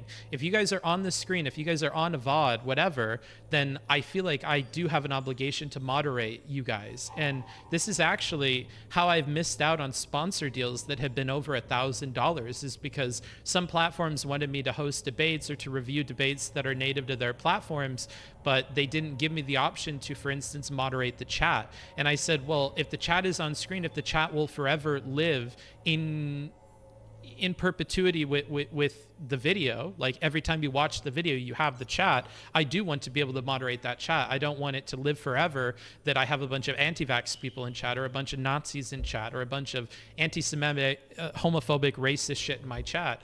And so that is something I take very seriously, and I do feel like he should have somebody that is a counter narrative to that, the same way that he has counter narratives for his Marxist beliefs or his social beliefs or other beliefs.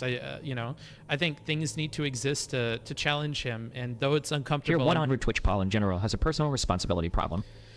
Yeah, probably, because it's easy to minimize what our responsibility is, right? And responsibility and accountability come hand in hand. And if we're not holding our streamers accountable as viewers or as peers, then responsibility is not going to be born out of that situation, right? And that's the difficult thing, is holding these streamers accountable. You as viewers can't really do that, because Chud, like yesterday, Chud was banning people in his Discord that were like dissenting to him, right? Like, you know, like, you as viewers can only hold the streamers accountable so much, especially if they're quick to ban you or quick to, you know, remove your ability to do that.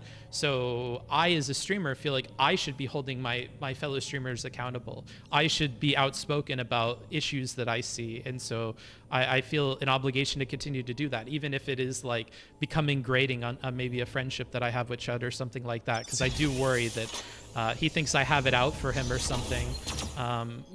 But it's more so I've been watching his streams more often and, you know, engaging with him more often. So I just see more of his takes that I disagree with.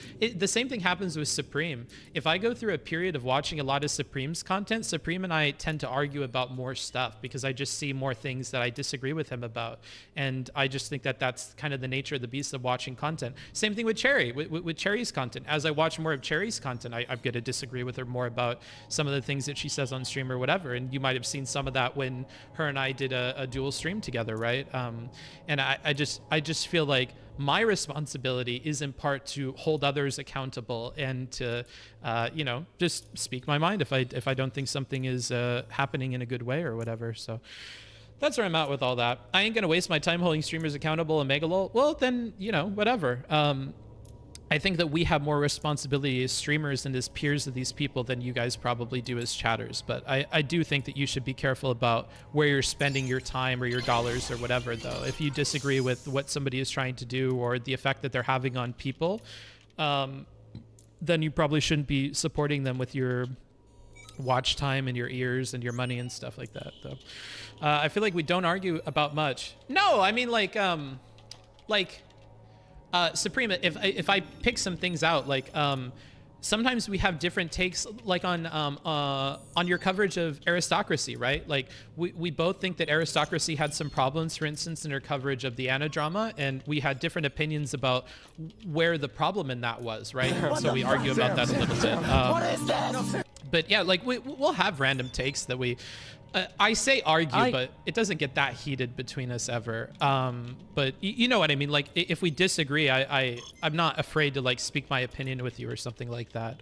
And then to repeat that same opinion on stream if I still have it, right? And that's more so what I'm talking about. Not to blow smoke up people's butts about like agreeing with people more than I actually agree with them. I just don't want to lie to the audience about like what I think is cool and what I think is not cool from people, even if I like them. I think that's more or less what I'm talking about. I'm really curious about your opinion on my chat with Destiny the other day. Did not see it.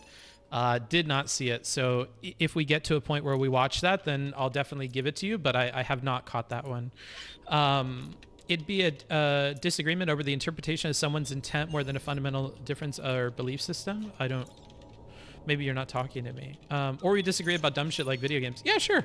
We definitely do that too. But I don't think those go on very long. The argument is that unemployment means that okay, I'm not reading all this. Let's get back into the video here. Thing we call the national debt. I kind of wish we would have watched Jon Stewart's initial conversation that they keep referencing. If you guys are down for it, maybe we should go and watch that before we finish this one, because it sounds like they keep referencing back to that, but it sounds like that conversation might have been a bit of a nightmare. This vid is Sleeper? Okay. I can try and find another one from this thing. I don't really care about monetary policy either. I don't find it particularly interesting. We could find one. How people cheat the stock market. How Redditors expose the stock market. Where do we have like full clips of things? Maybe we should watch this one. I think we'll watch this one. Welcome to the podcast. And let me make sure that's working on that. It is. I agree it's fine to call it pseudoscience, but I don't think pseudoscience should be written off as complete rubbish all the time. Sure. I think it just has to have a more nuanced opinion than what Chud has, probably. If you want to like be scientific and do all these things at the same time. Very exciting show today. We're talking about Wall Street and perhaps some of its excesses. And we have with us Rob Jackson is going to be joining us. Jackson was a commissioner at the United States Securities and Exchange Commission 2017. Thank you, Joe. I had spoken to you earlier about the SEC and enforcement because, you know, there's a long adage in American culture that says crime doesn't pay. I believe it might have been Batman who may have first proffered this incredible old saw, crime doesn't pay. But as I watch the shenanigans unfold on Wall Street, it looks like it pays very well. And it's as though Wall Street doesn't follow the same ethical standards as everyone else. And when they get caught doing illegal things, the government basically says, listen, you cannot launder money for drug cartels unless you give us like 5% of it. It's Las Vegas, right? The only difference between Wall Street and Las Vegas is incredibly well regulated. Like you can't, if you cheat there, they will fucking throw you out. Wall Street, they cannot keep up. And so the question is, how do you create accountability when over the past few years, it's almost as though the SEC, they haven't given up, but they've acquiesced to the way of, we're not going to really send too much to the DOJ. We're just going to see if we can collect a few fines, continue along our way, and go along to get along. So, John, I think, to be fair to the SEC, as you pointed out, these are folks who are underfunded and undermanned. I mean, listen, John, as Gensler pointed out to you, during the Trump administration, they had a decrease in their workforce of 5%, while the stock market exploded, right? So asking these guys, getting mad at the SEC because they don't have enough money to do the job of holding people accountable, in my mind, is a mistake. Well, but so you bring up an excellent point. So this crystal has a debuff that doesn't let people operate, which means that this robot that I've left in the room with the module, normally if he's left in this room for more than a turn, it will increase the output of this module here. So in this case, I had to get more food. In this case, I get more science. That turns off that ability. So now I'm just going to use him for fighting with my other guy and kind of move him around the map a little bit more. They don't have the money or the resources. But if you are tasked with a certain job, you can either raise holy hell that it's money, or you can change your model. And the thing that struck me with Mr. Gensler, no offense to him, is institutional thinking at its core that was rigid and not willing to step outside of. I brought up this idea of the apes. They have discovered a lot of the inequities and unfairness and outright cheating within this Wall Street system that's not very transparent and is not very open to, especially to the retail investor. That's right. When I brought up this idea of like, let them be a crowdsourced way of identifying things that can help you target them more easily. He was like, we have a whistleblower program. The whistleblower program has given out $7 million. Like, it was all very by the book. You're getting your ass kicked. Throw out the book and let's come up with some interesting and novel ways. Your analog, they're digital. Like, you got to figure it out. So listen, I think that's very fair. And there's a whole host of things that they can and should be trying. And one of them, by the way, is using social media and trying to understand what investors are seeing and making sure that they have investigators who are thinking through those alternatives. But, John, I want to say something else, which is the regulated entities, they have lawyers, good ones. And if you go outside the box, they'll sue you and win. One of the things I tried to do, now your episode's about the stock market, right? It's about payment for order flow. It's about the exchanges being for-profit businesses when it's not how they started. That's right. So we tried to make some rules about that. And a couple of days after we announced them, an op-ed in the Wall Street Journal from the chief executive officer of the New York Stock Exchange, why we're suing the SEC. Why were they suing the SEC? Because we wanted to make some changes to the transparency and the governance of exactly the issues you were discussing on the show. So we decided we wanted to make some changes. We made those changes into a rule, and they took us to court Oh God, this and beat is us. gonna be hard.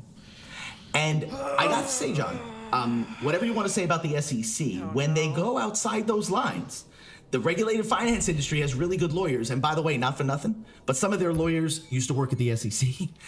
And many of them. Absolutely. And these guys go into court, and they often are able to keep the SEC from doing its job. I think it's a huge problem. So that's what I'm saying. It's very clear right now that the sheriff it's like one of those Wild West towns, and the one sheriff, but the sheriff. I feel like this throughout the book, this sounds like a lot of pro-vigilante arguments. If I'm being honest with you, it feels to me that Jon Stewart doesn't really understand how any of this stuff works, and he's kind of just frustrated that it is so complicated and that we seem stuck in what seems like a 2-year-old solution to the problem is not possible. But I also think that he's like, well, you don't seem to have a very good answer for why the 2-year-old solution to the problem isn't the solution. Like, if it's complicated, then you should be able to like explain to me or give me some insight into why it's so complicated and why the simple things I'm saying aren't possible. But I think he's grown increasingly suspicious because people aren't able to give him those answers. So he's just going to distrust the system as a whole and believe that actually there is no good reason why we can't have the 3-year-old solution. And I think that you guys are just unwilling 100, where's Chet located on the black hole line? Unwilling to think outside the box here. On the black hole line, I think he's nearly there. I think he's nearly into like probable black hole territory. If you don't know what we're talking about, it was in a recent stream. It should be timestamped on YouTube. We were talking about how some people when you clump enough mass together in a certain like volume or whatever, you can break and then you have a black hole, right? Light can't escape because it's going to be pulled into that thing. So there's a certain area of like density and mass or density, I guess is more accurate, where like all the matter will collapse onto itself and then it's a black hole. And if you go before that, if you lump up too much matter before that and it's not enough density to where it can become a black hole, it'll like blow up, right? It'll turn into a neutron star or whatever else. And so I use that comparison to talk about people who try to create an insular community around themselves where they are free from criticism and they don't have to really engage with people on the outside of their channel. And we talked about how some people try that and they fail or it's not possible. Like I don't think Xander Hall has a big enough size to like have his own .gg and be insulated from everybody else. And we talked about people for whom it is they can successfully do it, like Vosh or like Hassan, right? Like they can ban all dissent and they don't have to deal with it and they can still make their money and whatever. I think Chud can make enough money to be okay right now, but I don't know. I think he's right at that precipice. He could certainly try it. I don't know if it would work long term for him because a huge chunk of his content is hanging out with other people or covering their content or whatever. I think he's on the precipice of it. He could do it. That's how some countries work, by the way, and it's scary. Critical mass. Yeah, like a critical mass. Although I'm pretty sure for black holes it's like critical density. I think critical mass is something for like nuclear stuff. I don't think it's mass that matters as much as density for black holes, but I'm no astrophysicist. Fuck! I have to waste my money. Oh, should I just move all these guys into the top room? I feel like these guys are gonna do so much fucking damage. I'm gonna do it. Oh God. I'm gonna move him back in. Oh fuck, bad idea. Every time I heal, I waste a lot of food that could be spent on leveling up. That's why I'm like very apprehensive. Ay. Okay, that wasn't very good. Hey, what was that drone video you were gonna watch? It was about like the history of drones or something in combat, and then the one before that was some kind of Ukrainian song about drones. Changes every day because like they keep chasing out the old sheriff and then there's a new guy in there. There's a revolving door between corporate America and the SEC. I think we opened the last story. It's self-regulating in a large extent, but they don't have any incentive to control especially not even the front room casino of the stock exchange, which is the most transparent part of it. It's the part that we see, the part that the stock ticker on is the most transparent part of the stock market. And that functions with, as Citadel themselves wrote in a memo, payment for order flow is rife with conflict of interest. It is not an effective way. There's all kinds of non-transparent fund transfers that don't go on. The retail investor has difficulty seeing how much of the market is shorted. With GameStop, they were holding, I think, a short position of 140% of the entirety of the company. So within all those parameters, the sheriff in that town has to come up with another way of approaching things, because it's very clear what they have decided is we're going to neuter the SEC to the point where we're comfortable paying whatever tariff they impose on us to give us the patina of a well-regulated industry. It is not well-regulated. Absolutely, it is not well-regulated. And you're absolutely right that the fines that these companies pay, just the cost of doing business for them. Right. That's absolutely right. And what I would say, John, is if we want to have a conversation about how to fix that problem, that conversation's got to include doing something about the amount of money the finance industry gives to Congress. The amount of money that's spent by these sort of the Chamber of Commerce and the Business Roundtable on these congressional races is so astonishing and completely non-transparent that what we end up with is a system where members of Congress don't want to fund the SEC to do its job. It's a capture. They've been captured. It's worse. Listen, John, when I was at the SEC, every day I have like a calendar that tells me what I'm doing that day. Half those conversations, half my calendar is meetings with industry, their lawyers, or their lobbyists. And by the way, I was a guy who spent more time than most actually meeting with investors rather than the industry or the lobbyists. So that was interesting. So Gensler brought up, you said, Booksmarts, I feel like when people talk about the short position of GameStop, like firms shorted more than 100% of the stock, they just out themselves of not being informed about the facts, because that's not what it means. Well, I don't know anything about this. I'm not going to pretend like I do know anything about this. I get the impression that Jon Stewart certainly doesn't seem to know a lot about this. He has more like listy kind of sounding talking points where he just says something simple that will make sense to the everyman, and then it's kind of up to you as the expert to explain why what he's saying isn't possible or not correct. And if this guy doesn't challenge him, then that's how it's going to be, unfortunately. You've got these two polarities. One is capital formation, where you're trying to create a system where there's enough trust in it that people will invest their money into businesses, and those businesses can use that capital to make investments in infrastructure and hire people and all those things. But the other is investor protection. But it seems very clear that investor protection is, again, a facade to really help lubricate and facilitate capital formation for these companies. Well, I'll say something else about that. You know what I don't understand? What I don't understand is when people talk about those two goals being in tension with each other. Why is it in tension with capital formation to protect investors? To my mind, if you keep people... preach! To my mind, if you keep people from getting screwed over, that'll help capital formation. If you make people believe that the market actually works and isn't a casino, that'll help capital formation. But unfortunately, I think the way people are thinking about it in Washington is you have to choose. Either you make things inexpensive and easy to rip people off, or you make them expensive and companies can't get money. And I always thought this was a false choice, man. But I think it's even more sinister than that. I think if you look at monetary policy, where they keep interest rates near zero, so that you really have no other choice in terms of savings, other than to flood the money into the market, which inflates all the assets of the market. You have pension funds that are allowed to gamble with hedge fund operators. So the money that people are saving for their retirement gets flooded into the return that those people get on the games that they're playing in the backroom casino far dwarf what they're giving to the pension holders. And what it says to me is, not only are they not protecting investors, they are actually lubricating the chutes to get investor money to help them play their casino games, and they refer to it as dumb money.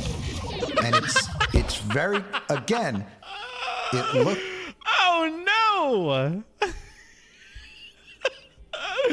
I was like, I don't want to put this guy in there, bro. He'll get blown up, and then, okay. Well, there goes all the food that I just spent leveling that guy up. God.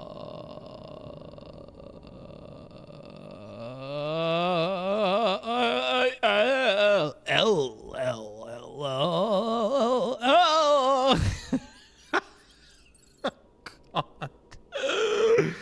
don't know what I'm gonna do here. I don't think he can hold down this room on his own.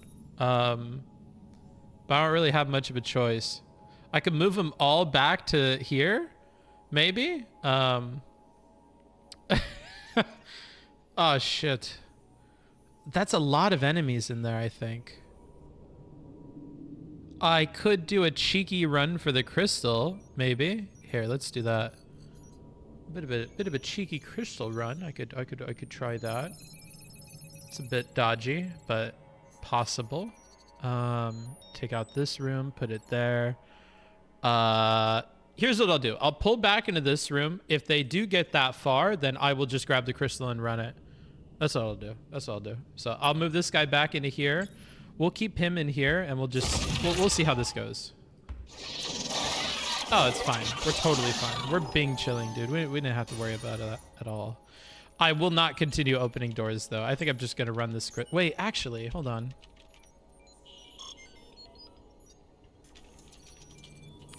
I think we can hold this room. I don't think we can hold here. That's a bit of a problem. I'm just gonna open this next door. Fuck it, dude. Actually, let's start some research first. That way that'll go.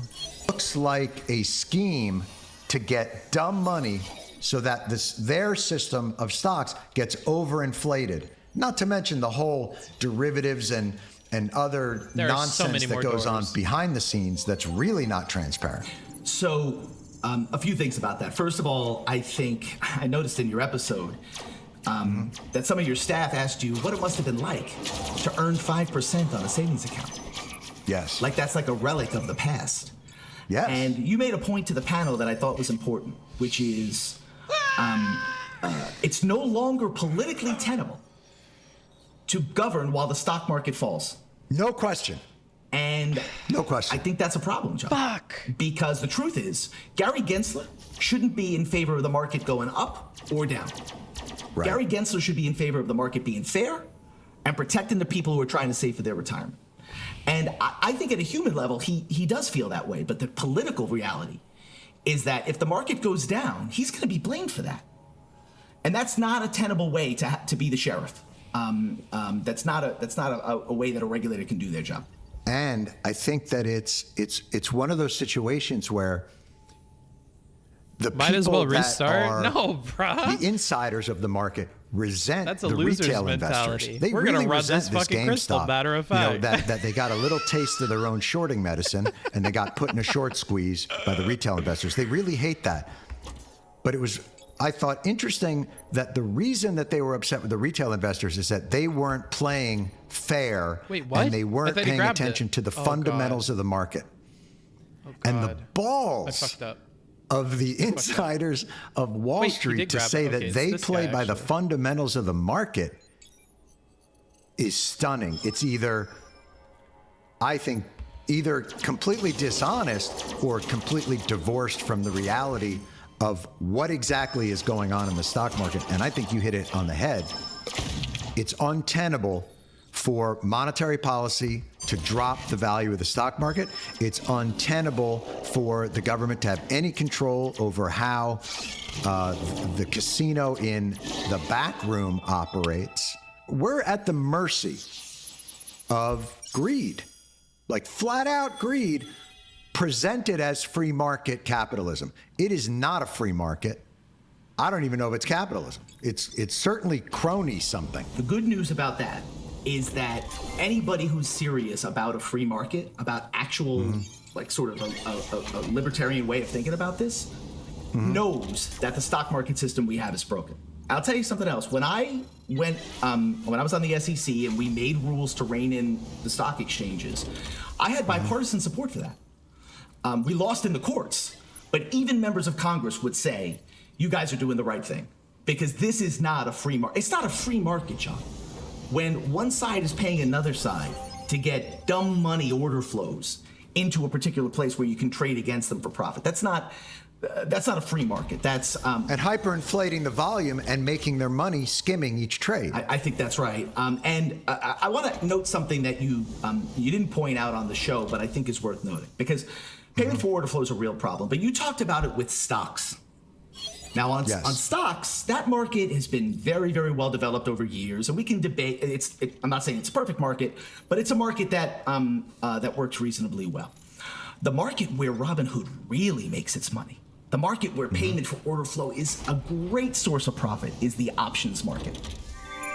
There you really make money. Why would the options market be more lucrative? Is that because there's even less transparency or regulation? Yes. Okay. There's more room in between the bid and the price for an option in which they can make money.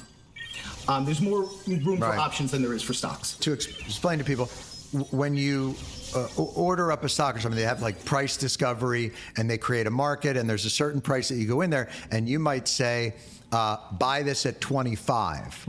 Right? And they might know that they have a buyer at 27. Now, why is the option give them more leeway on price? A short way to put this is that dumb money is dumb when it comes to stocks, but it's even dumber when it comes to options. That is, they have more room on options because they're going to be able to turn around and find another order that's even wider apart, and they'll be able to make the difference. And they'll get that difference. And it's not illegal for them to take that difference. And not only that, it's called price improvement. Because you see, no, John, they're doing you a favor. You seem ungrateful. I'm fucking Orwellian. So it's called price improvement because what they're saying is there's a price there's a bid and they ask on the exchange. Here's what it looks like, and as long as we get you something inside here, we did better for you. So when do they establish that range?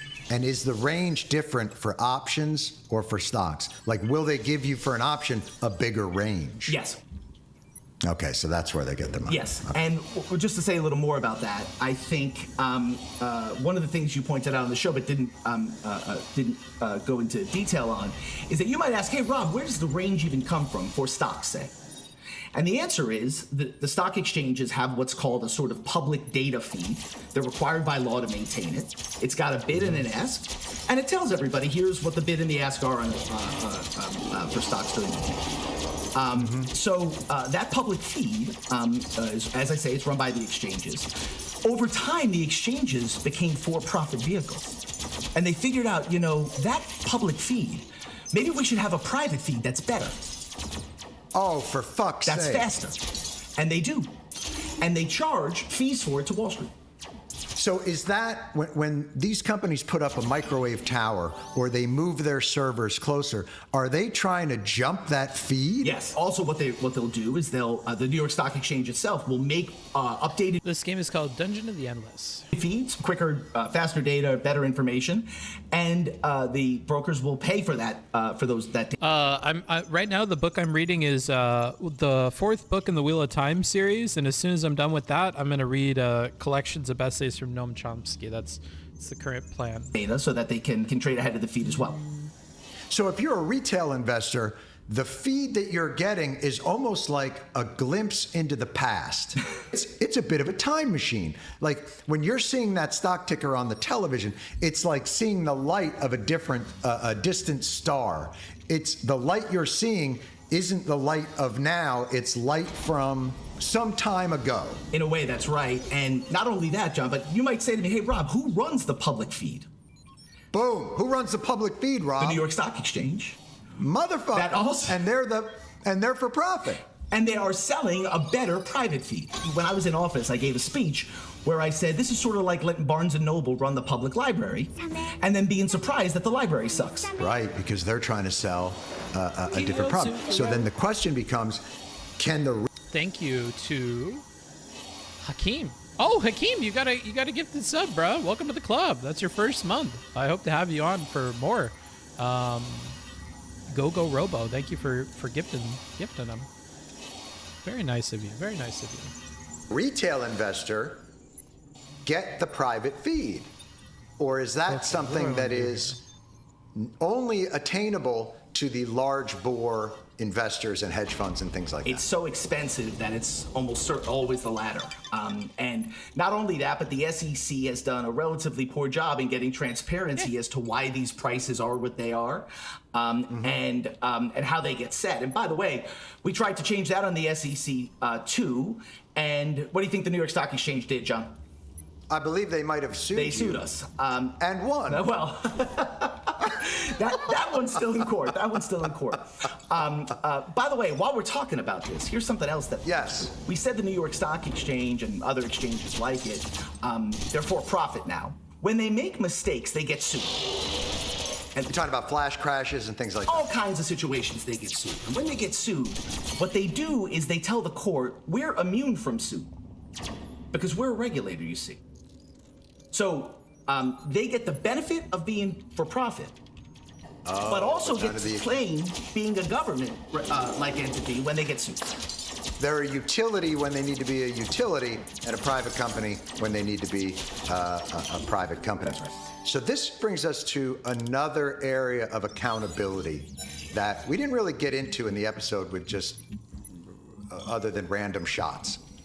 You have financial news networks that are 24 hours a day, 7 days a week, which have tremendous resources, a ton of financial journalists, certainly people that absolutely understand to a T the things that you're saying and the criticisms that you're raising, but you never hear it on air. The things that you're saying seem like scandals that can be addressed through good journalism and through tenacious kinds of muckraking. But those financial networks, they remind me of like, you ever go to you're staying in a casino and like they have that TV channel that's the casino channel and Suzanne Summers is always on it, like blackjack is fun and easy and you can make millions. You know, the financial news networks are abdicating what would appear to be their primary function, which is to hold to account these enormous financial institutions. I think that's absolutely right. I think we saw that in 08 and 09. And I think there was somebody who asked some pretty hard questions of Jim Cramer on that subject. I don't recall that because I was pretty drunk during that time, but I've since sobered up. I see, and I think that's a big part of what creates that conflict in financial journalism today. There are some very good journalists who are prepared to hold Wall Street to account, but not as many as we need. That's for sure. That strikes me as the lowest bar of entry to somebody that would call themselves a financial news network. Let's just run this shit. It's very clear that the apes have uncovered all kinds of shenanigans and inequities and a two-tiered system that they don't have access to. And I don't think any of it would come as a surprise to the financial journalists who work in those networks, and yet they don't seem to have an interest in exposing them and correcting them. In general, I think that's the way they report it, and we see that in market behavior. I don't see a lot of hard-hitting interviews there where people are coming on and getting asked really hard questions about, is this the right system, and how do you make your money, and do you feel good about the way you make your money? The journalists that cover finance should be asking the same questions that the SEC is asking. I read Brandon Sanderson? They should. Their interests should be aligned. I'm not like a huge fantasy guy. If you like Brandon Sanderson, that's really cool for you, though. You were born very lucky because that guy pumps out books like nobody's business. You know, it's like the opposite of being a fan of like Game of Thrones. Like you're kind of fucked if you're a fan of Game of Thrones because George R.R. Martin just does not have a very good, you know, speed of production, but Brandon just pumps those books out like it's nobody's business. I think that's right. And by the way, you know, there are folks out there who are taking who do that kind of work, but they're not the folks who have the biggest microphone. And I have to be honest, John, I think that's why, if you look at something like 08, that's why it took so long for the journalists to accept that that's what was happening.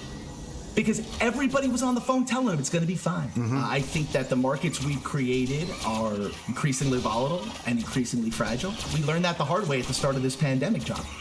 Because at the beginning of the pandemic, before it became clear that Congress and the Federal Reserve were prepared to act aggressively, the stock market went on a terrible, terrible ride. And it was only the existence of these policies you've just described that led it back to the market we have now. I think people who aren't in the day-to-day Wall Street game see that and think it's bullshit, and they're right. It's not been the American experience or system that the government sits back with a cannon of money and bails out investors who made mistakes. But that's the world we have now. Twice, John. Twice in 10 years. The U.S. government has intervened in private enterprise and bailed them out from their mistakes while inequality has risen. I'll give you an example. When I was on the SEC, 2018, 2019, 2020, airlines, which were doing very well at the time, did huge amount of stock buybacks. What they decided was, look, we think the stock's cheap, we've got extra cash, we'll buy back some shares. Then a pandemic happens. Bad for travel, John. Now they have a problem. Now, in my view, what's the solution to that? Well, maybe you shouldn't have been buying back stock last year. And maybe we need to have a bankruptcy process where the executives and everybody else who made those decisions actually lose some money because of what just happened. And what happens instead? What happens instead is the U.S. government gives them a cannon full of money and bails them out. And I got to tell you, John, if you know you're going to get bailed out, I don't blame you for doing stock buybacks when times are good. Right. No, they're acting in their own best interest, which makes sense. That's right. I mean, it's not as though they're not. But that the stock buyback issue for the airlines was an enormous one. They were so flush with cash based on the monetary policy and the things like that. And when they did all those stock buybacks and when they got hit again, what did we do? I think we bailed them out again, right? And yet, you know, the individual traveler or those kinds of things can never do it. And the reason they always give you is moral hazard. For apparently, if you bail out an individual, it is moral hazard. But if you bail out a corporation, it's the free market at work. And that's why it's so frustrating to hear people say, you know, we can't help retail and we can't help the worker because that's socialism. And that's the government picking winners and losers. But we pick winners and losers all the time. And we feed those winners cannons filled with money. That's absolutely right. And this is why when I was on the SEC and people would come into me and make a free market argument. I mean, I have to say, I admire them. If I have to listen to this guy say, that's why when I was in the FEC, one more fucking time, I'm going to lose my goddamn mind. I'm getting sick of that line over and over again, bro. Well, shit, John, that's it. This guy's a bit of a broken record, bro. He's starting to fucking, you know, rub me the wrong way a little bit here. Getting a little tired of it. The chutzpah. The chutzpah. Being JP Morgan and coming into my office and saying free markets. Because I'm like, listen, man, I was there in 09. You got a $25 billion check. Yeah, ain't nothing close to it. And that's the thing that also strikes me is there's no strings attached, for the most part, to any of this money. And so in a pandemic, the Fed can say, we're not going to collect any kinds of drawdown fees from the banks in terms of bounce checks or overdraft fees or any of that shit. We're not going to collect any of it. And the banks can go, great, because we're going to keep doing that and just keep it. We're not going to pass those savings onto the consumer. We're just going to use that as a business model. It's funny you say that, but there's sort of two ways to think about this. Number one, the government should get out of the business of handing bags of cash to corporations. But if they can't get out of that business, they should at least drive a better bargain. When they gave all that money, I don't understand why they didn't have some kind of, and 20% of this has to be low-interest loans to small businesses. Right. Now, to be fair, they did do the Paycheck Protection Program, which had some features that were like that, and small businesses. But that was much later. That was in the pandemic. I'm talking about the 2000. Listen, I thought the pandemic relief was much more geared on a Keynesian level and stimulated family. It made much more sense to me, a lot of what they did. I think Why is he taking so much it may have damage? been poorly constructed and there might have been some fraud with it, but it made much more sense. But you saw immediately the narrative was, if you give people $600, they'll never come to work again. You lazy fucking Americans, you essential workers that have been pounding it out on the front lines of a deadly respiratory virus just to make sure that everybody's avocados come in. But if I give you $600, like, all of a sudden you're going to be like, hello, Easy Street, I'm never working again. Like, it's a bonkers narrative that money corrupts the worker, but it only elevates the corporation. It's the fair thing to do, but it's also the economically sane thing to do, to understand that money's equally capable, if not more so, of corrupting a corporation. And to the degree that you keep handing them this money when there's trouble, they're going to keep acting like people who are going to get money when there's trouble. And that's unlikely. And take that short-term gain. So in the future, where do you see the future of accountability, the future of regulation, and maybe even the movement of retail investors as a powerful force to recalibrate this market? So first of all, if you want more accountability on Wall Street and from the SEC, the first thing you have to do is get some transparency around the money finance gives to Congress. Job one. Because you looked at Gary Gensler and you said, you're taking coffee donations and you're up against Jamie Dimon. Right. I don't like your chances. And of course you're right, John. I walked into your coffee room today. There's a little sign that says coffee donations welcome. Oh, we're at the SEC. Yeah. Holy shit. Now, we could use some more resources, that is for sure. Congress makes sure that he doesn't get money that he needs to do that job. So I think we should sort of point our attention where it belongs, which is to the degree that you can give money in secret to support political campaigns. Corporations are going to do that, and it's going to influence policy. So the first thing I would do would be to say the SEC can and should have a rule that says if you spend money on politics, you got to. The populist rhetoric makes me think things are being misrepresented. Yeah, no shit. I'm not listening to another one of these after this one's all done. That's for sure. God fucking damn it, dude. They're so fucking strong. We don't have an exit yet, so it's not like I could just bitch out of this fucking level. Man, fuck. I had more faith in that guy's ability to defend than was probably warranted in hindsight. Oh, man, shit. I'm absolutely fucked. Hold on. Now I have to think about this. Now I have to like actually sit here and like, what am I doing? What am I doing? I think operating is not mission critical right now. I don't think this guy has to be operating. So I'm going to move him into this room here. Help out here a little bit. Man, I guess I'll move him into this room. Or actually, hold on. If I have him in here... Wait, no, that doesn't work. What on earth could I do? I mean, I could put him in this room. Maybe he could hold up in here fine and then darken this room. And then light this. But I would still have to run back here. So it's not like a bigly solution to this problem. I mean, all of my machines are here. Oh, God. I don't know what to do.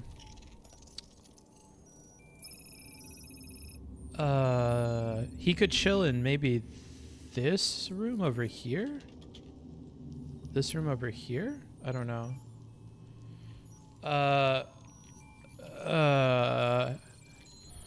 Maybe he could be here and this could stay off and then this guy goes in here and then comes back and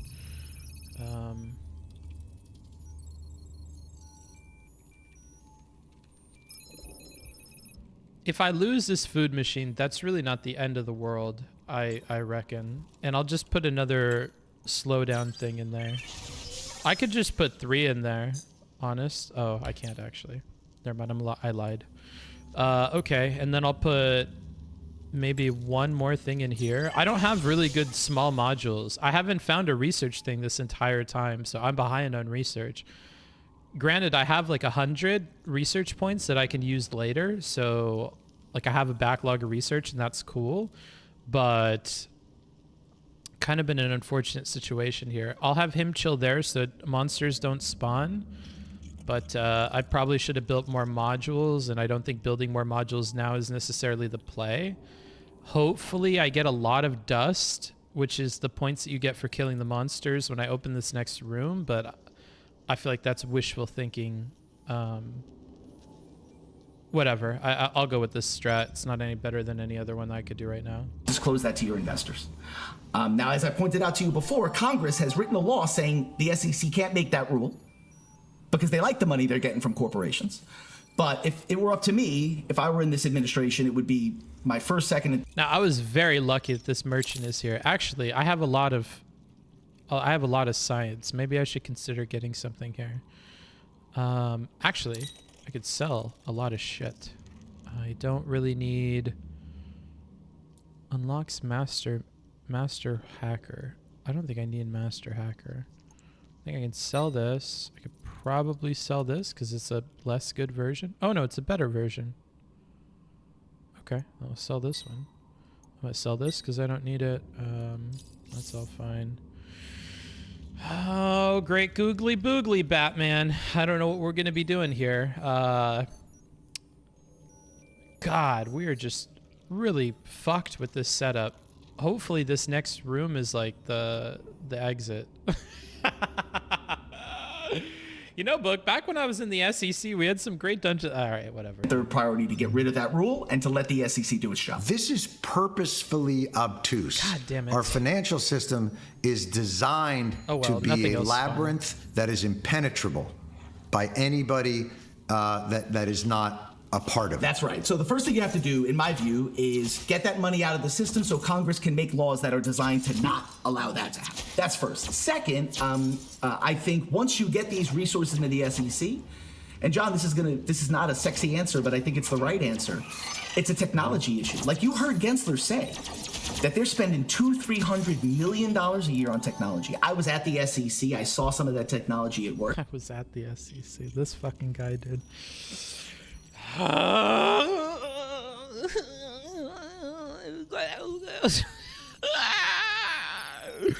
Kill me. Fuck. I don't know what to do.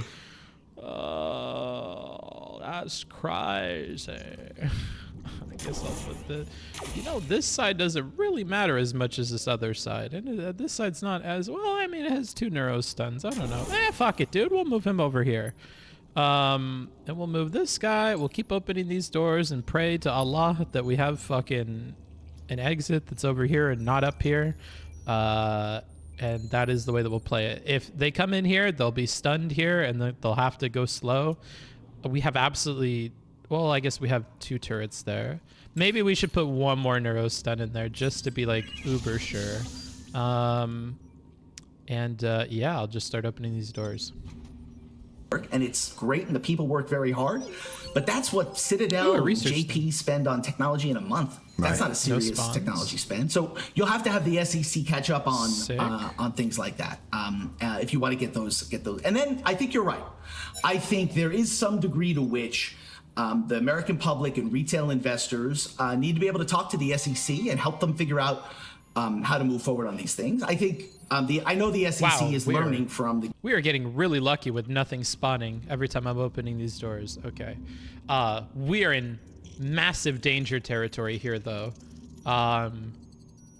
If there are monsters that spawn in these 3 rooms once I open this room, I think they're going to get to the crystal. So what I'm going to do is I'm going to remove these, light these, move him into this room here so our crystal is protected because I think it's researching something. And then if these guys start moving, I know that that's very, very close, but we have a lot of machines here, so I can't really turn any of those rooms' lights off. Hopefully they'll get distracted with the science crystal, and And when I open this door, hopefully this is the exit and we can just run it down here. That is my current thinking. And we have so many neurostents here that, again, I don't think they're going to make it to the crystal in time. I can't put another one in there. Rip. Okay, whatever. I think this will be fine. American econ in a nutshell, we print money. What is your opinion on the SEC? I barely even know what the fuck that stands for. The Securities and Exchange Commission, right? Like, I don't know. I don't know a ton about any of that stuff. I'm not going to pretend like I have an opinion about it. I have like zero opinion. I barely even know what the fuck it stands for. Okay, yeah. So that wasn't the exit.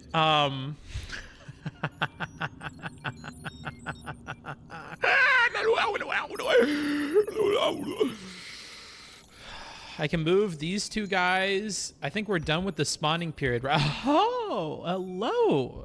I am gonna have to move these guys. Okay, so we'll move both of them into this room. I don't know if they'll make it in time, but they should make it to the crystal in time. Or I could open this. I don't think opening this is the play. So I'm going to try and be safe and just run this back over here. GameStop and AMC experiences. But if I'm being honest, I think if we don't get money out of the political money out of the system, we're unlikely to be able to do any of that, because it'll continue to be Congress's view that the SEC shouldn't get the budget they need for the kind of accountability you want. And maybe it's also a shift that the stock market is not the heartbeat and pulse of the American economy. Our economy is 70% consumer spending and a ton of small businesses. And the truth is these publicly traded companies are a portion of it, but a distorted view of what the health of the real American economy is. And yet it's the ticker that you see on TV all day long, and it gives the false impression that the stock market is our country's economy. And I think that skewed picture is what makes it so politically difficult to change anything. I think that's right, because as we said earlier, it's just not politically feasible as a strategy for someone to come out and say, the stock market's kind of high.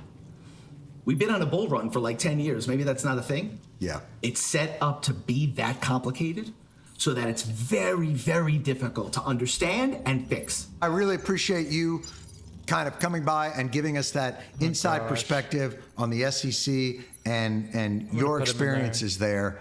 And in terms of your optimism of any of those things changing, what would you say is the most likely to be put into place? There's 3 different doors I could try, and I still don't know if the exit is on this side. I think at this point the exit has to be on this side, no?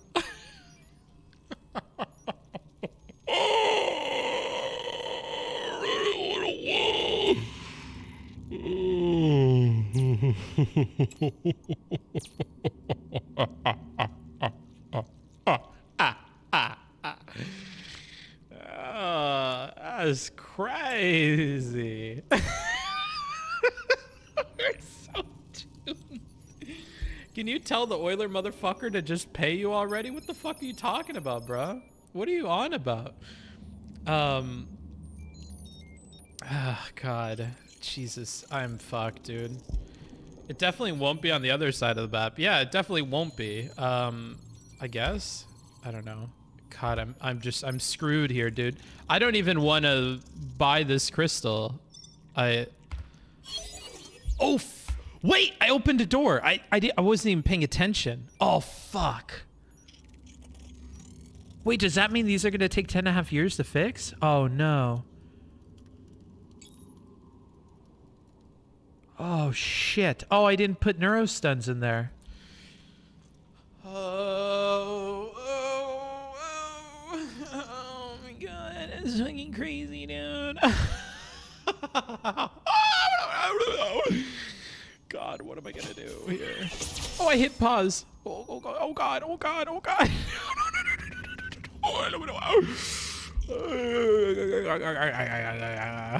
I think this might be where we lose, like legitimately.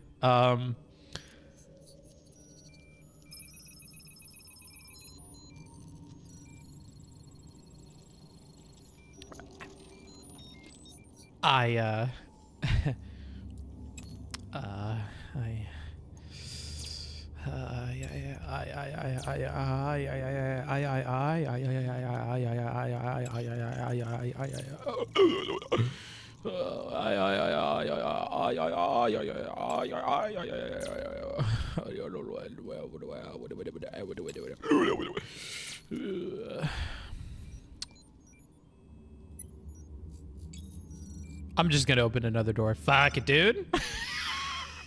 Wait. Let's not be too hasty, Booksmarts. This isn't that we don't have to go to the nuclear option yet. Okay, you have absolutely no defensive measures here except for these 2 turrets. So you're definitely gonna have to send somebody over there. This isn't gonna be finished in time, so he's gonna have to hold up there, which means this guy is gonna have to run back. Okay, that's all fine. That's all fine. That's all fine. That'll be okay. Run back to here now. This guy, do we have his ult yet? We do not. That'll be fine. It'll be fine. It'll all be okay. We're good. This is fine. This is fine. That's not fine. That's not fine, actually. That's actually not fine at all. You're going to have to move way over here. Oh, okay, that slows him down nice and good. What's happening to you? Move back. Wait, no, actually, nothing's going to shoot those things in there. You're going to have to actually fight.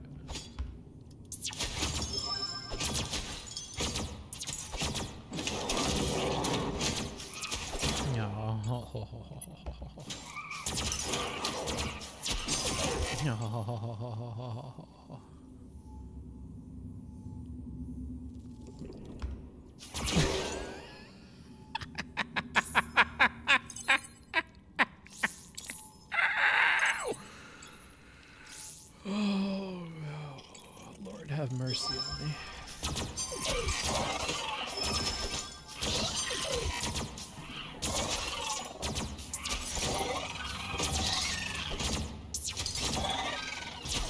Okay, let's really think about this, Booksmarts. No, don't put him there. Don't put him there. Don't be stupid. This guy will go there.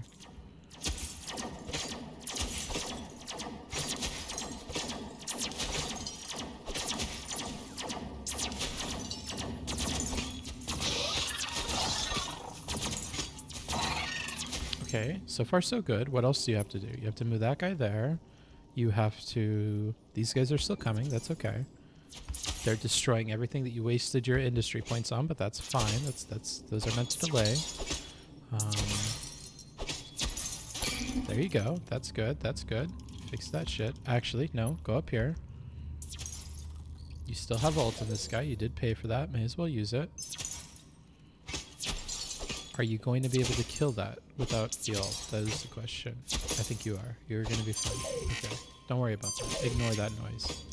That sounds bad, but it's not bad. Okay, so now, Booksmarts, you're going to have to be real fucking thoughtful with what you pick next, okay? So you have level 3 neuro stuns, which is really, really good. So I would recommend that you put them there. You put another one up here. Maybe 2 in there. Maybe another one here. And we, of course, will put another one in there. Move this guy. Go fix that stuff. You're definitely going to want more neuro stuns in here. And maybe one more in there. And then... what else are you going to want to do? You're going to want to maybe put some of these in here. And in here. And maybe one more in here. Okay.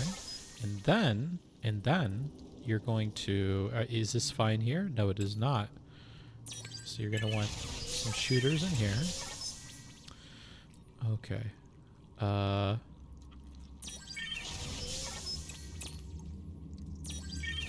Now, what are you going to be doing with these people?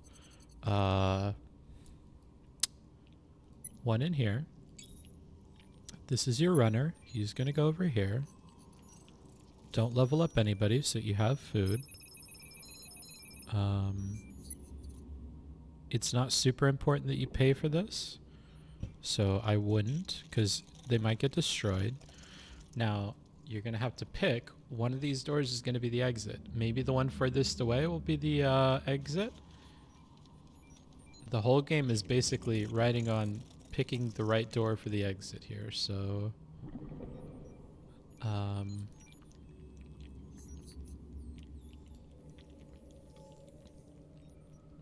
it's got to be that one. Yeah.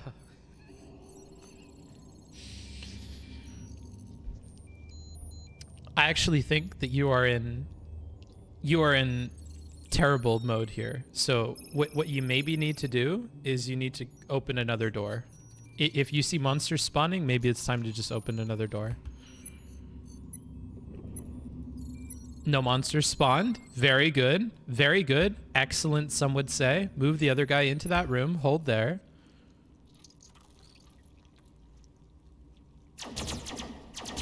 Okay. Give him his ult. He doesn't have it. That's fine. That's not the end of the world. Keep the other guy in here.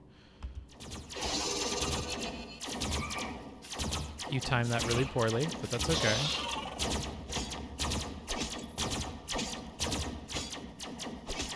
Move this guy in here. Okay. Wonderful, wonderful, wonderful. That could have gone a lot worse. Okay. If any of them. When I was on the SEC, the first meeting you have when you get that job is here are the ethical rules. And they sat down with me. Now, I'm a guy who only owns mutual funds. I don't trade stocks. They sit down with me and they say, just so you know, you can trade stocks whenever you want. You just have to disclose it to us after you're done. And I remember saying to the lawyer, are you fucking crazy? What? I'm a commissioner of the SEC. You want to let me trade stocks? Are you insane? Right. Like, I'm not going to trade stocks just because I don't want to, look like the guy that you would be if you were trading stocks as an SEC commissioner. Guys that run the regional Fed, the very organization whose monetary policy has been inflating stock assets, those guys can trade stocks. So, in my view, that is bad for everybody. Because never will it be the case where guys like you and me are going to look at those trades and be like, oh, I'm sure it's a coincidence. It's a coincidence that they divested all of their funds of pandemic stocks just as this thing was cracking. Nah, man, that's bad for everybody. It doesn't make any sense at all to let Fed officials, members of Congress, their staff, it doesn't make any sense at all to allow them to trade like this. It's bad for everybody. It was bad for me that they let me trade and I didn't. And they shouldn't. So that's a law that I think could pass and will actually, because even members of Congress know that being in a position where people are asking you a year later about trades during a pandemic is bad. Excellent. All right, my friend. Well, thank you so much, Rob, for joining us. We very much appreciate the conversation. I'm sure it'll be a continuing conversation, and should get fixed somewhere around April, from what I understand. So we should be in good shape. So we'll check back in after that. But thank you very much for joining us. Thanks again.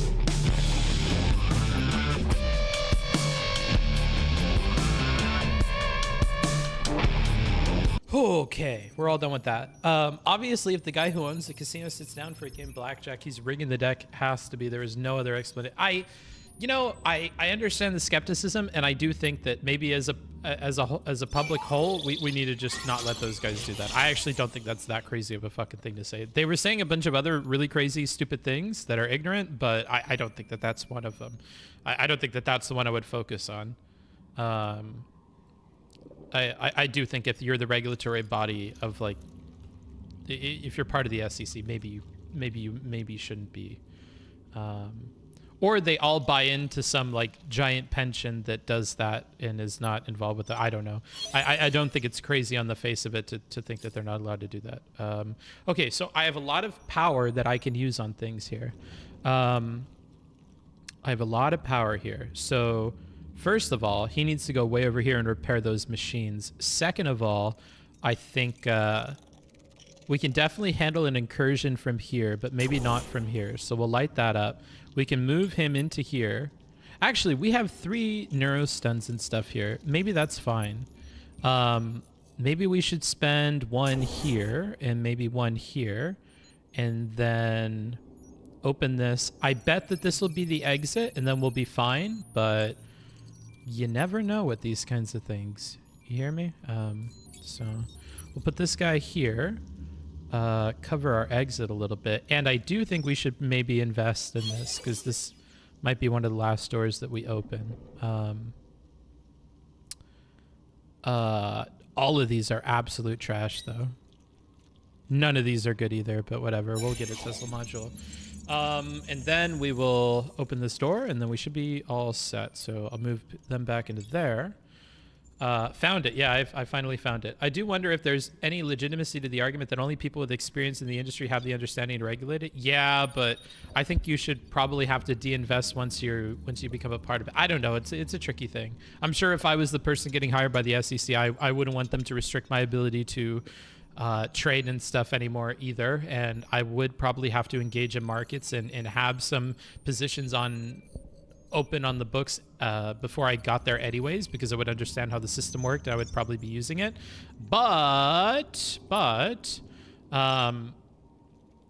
you know, I also think that it's bad optically for you guys to be investing in stuff. Tactical head, what is this? Adds 15% attack power to all heroes on the floor. Why not? We'll just grab that. Open this door, and then we should be solid. Sounds like porn music.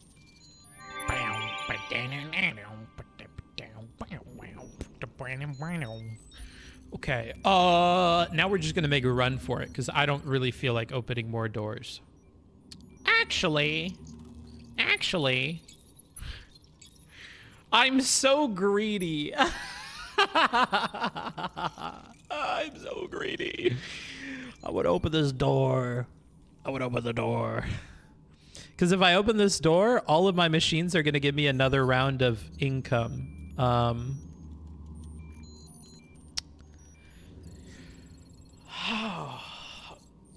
man.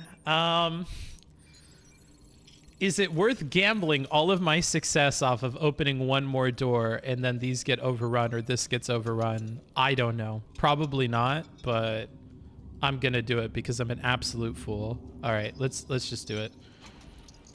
There's 2. Oh, now this... Oh, there's 3. Oh, okay. Well, this is actually really worth it. I have 3 more doors I could be opening. And nothing spawned.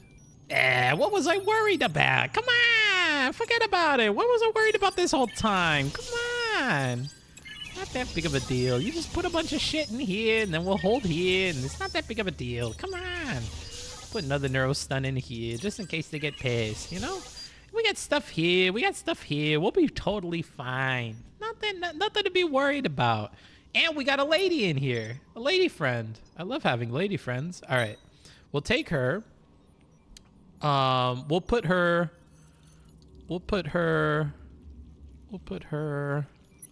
maybe over here. We'll have her fight. Oh, it's a he, I think, actually. Oh, no, it's not. Their name is Sarah. Okay, so subtract their speed and give them health and regen, or give them defense. I think they want defense. I think they want defense. Okay.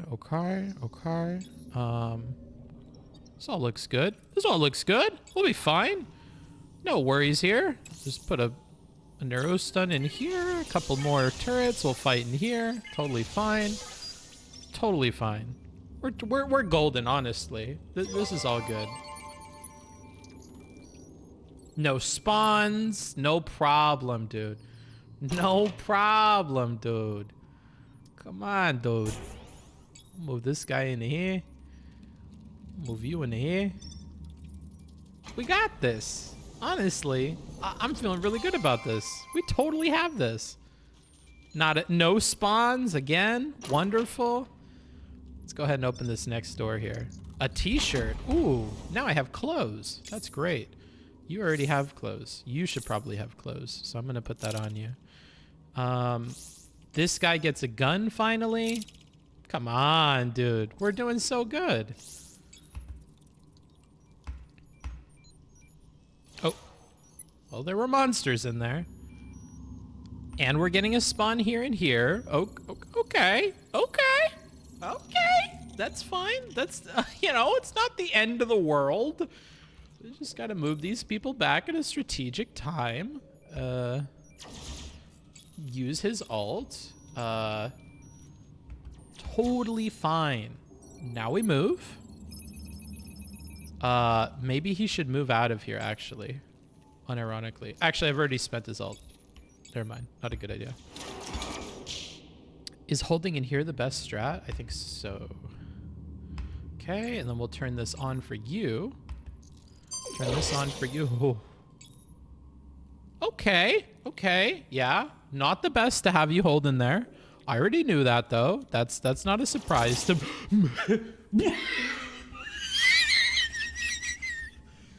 Good God. Well, he didn't die, you know? He definitely could have died there, and he didn't die. Wait, whoa, they've already made it into here. Oh, I didn't have defenses in there. Oh, okay.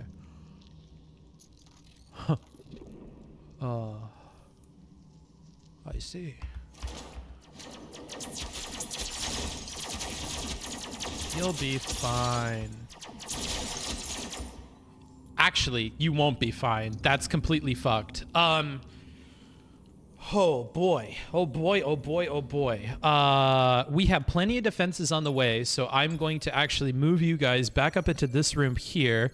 Holy shit. Actually, wait. Should we run this crystal?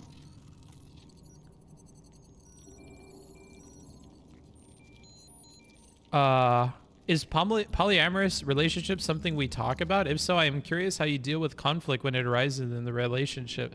I don't know. I don't have polyamorous relationships. I don't believe in that. Shit. Fuck. What am I gonna do? What am I gonna do?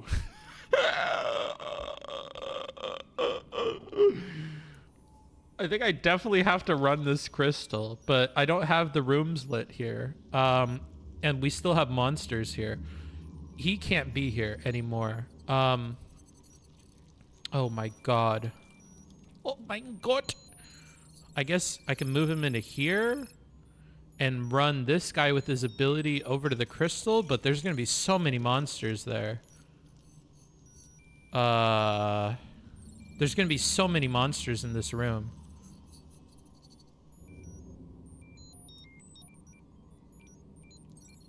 Okay, so I could turn these off. I probably don't need these machines anymore.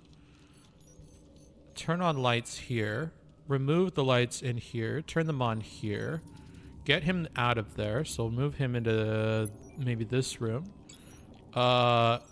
Activate the speed up ability. Run them there. Get them into here.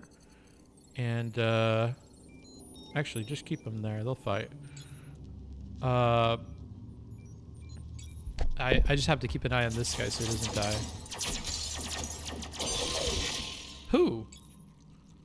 How are you getting that hurt?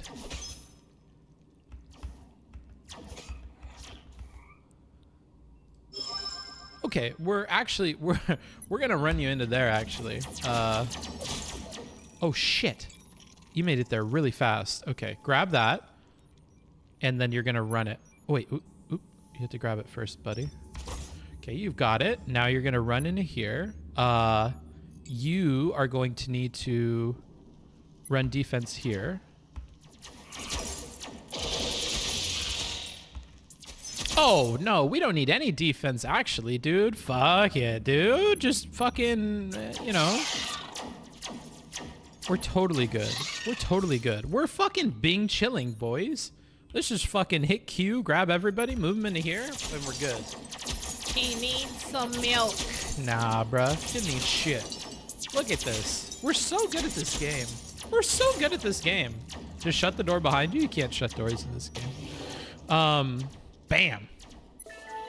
Okay, let's find another one of the videos from my playlist.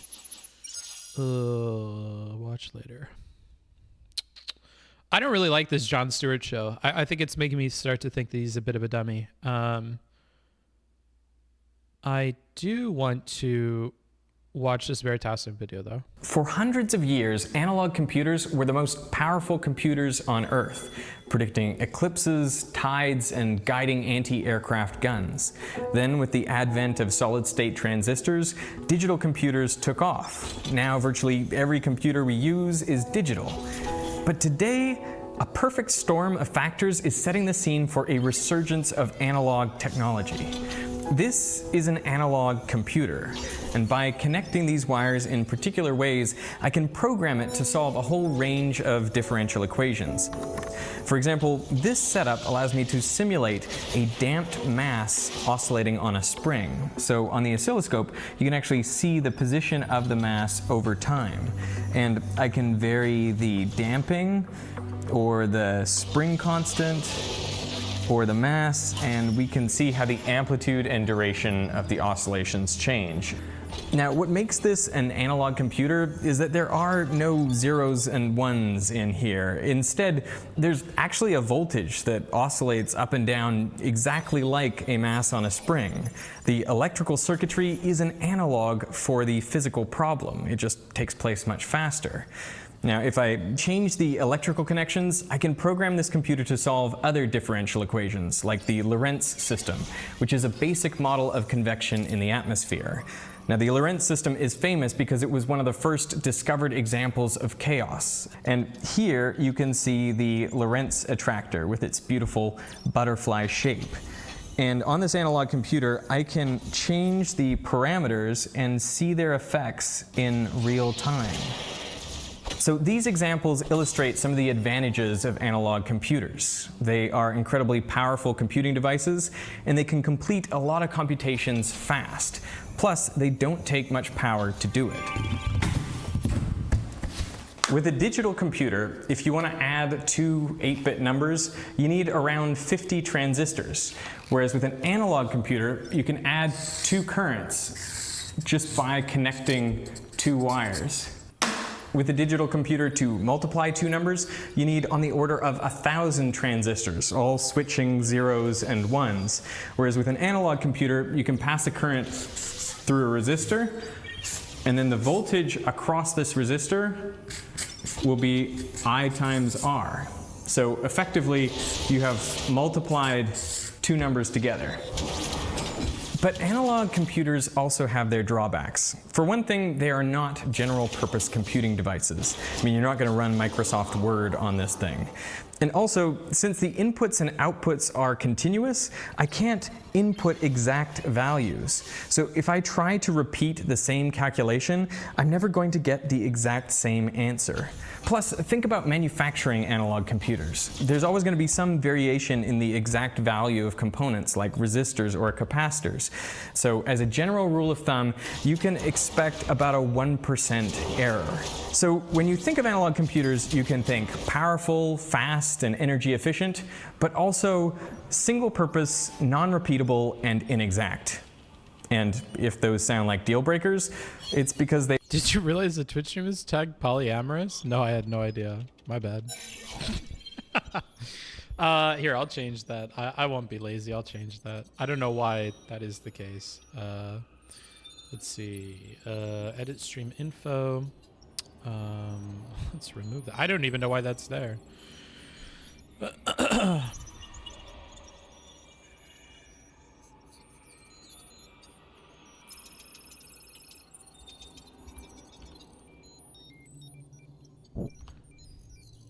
What tab should we do?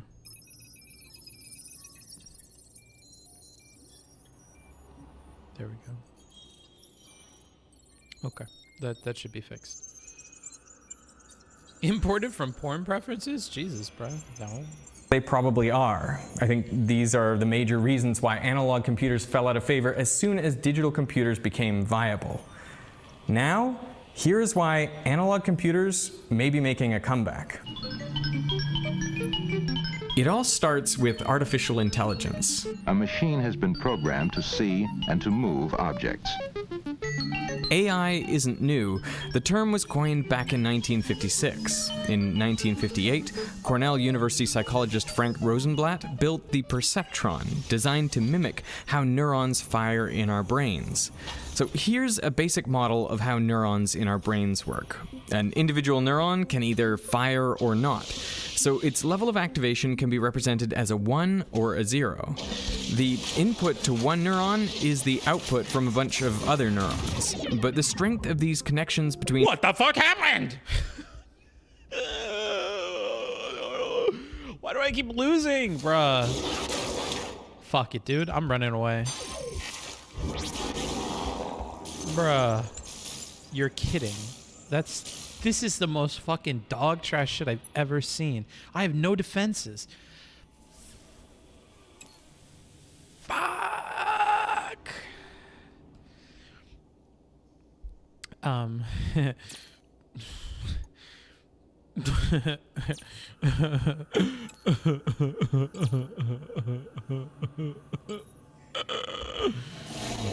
in the fuck? Bruh.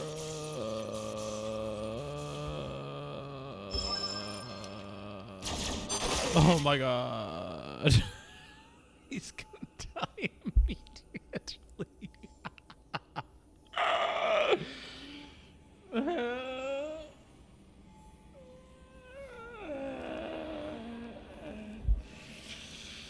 Is this a game where you want your units to die? Seems strange to let your guys die for nothing.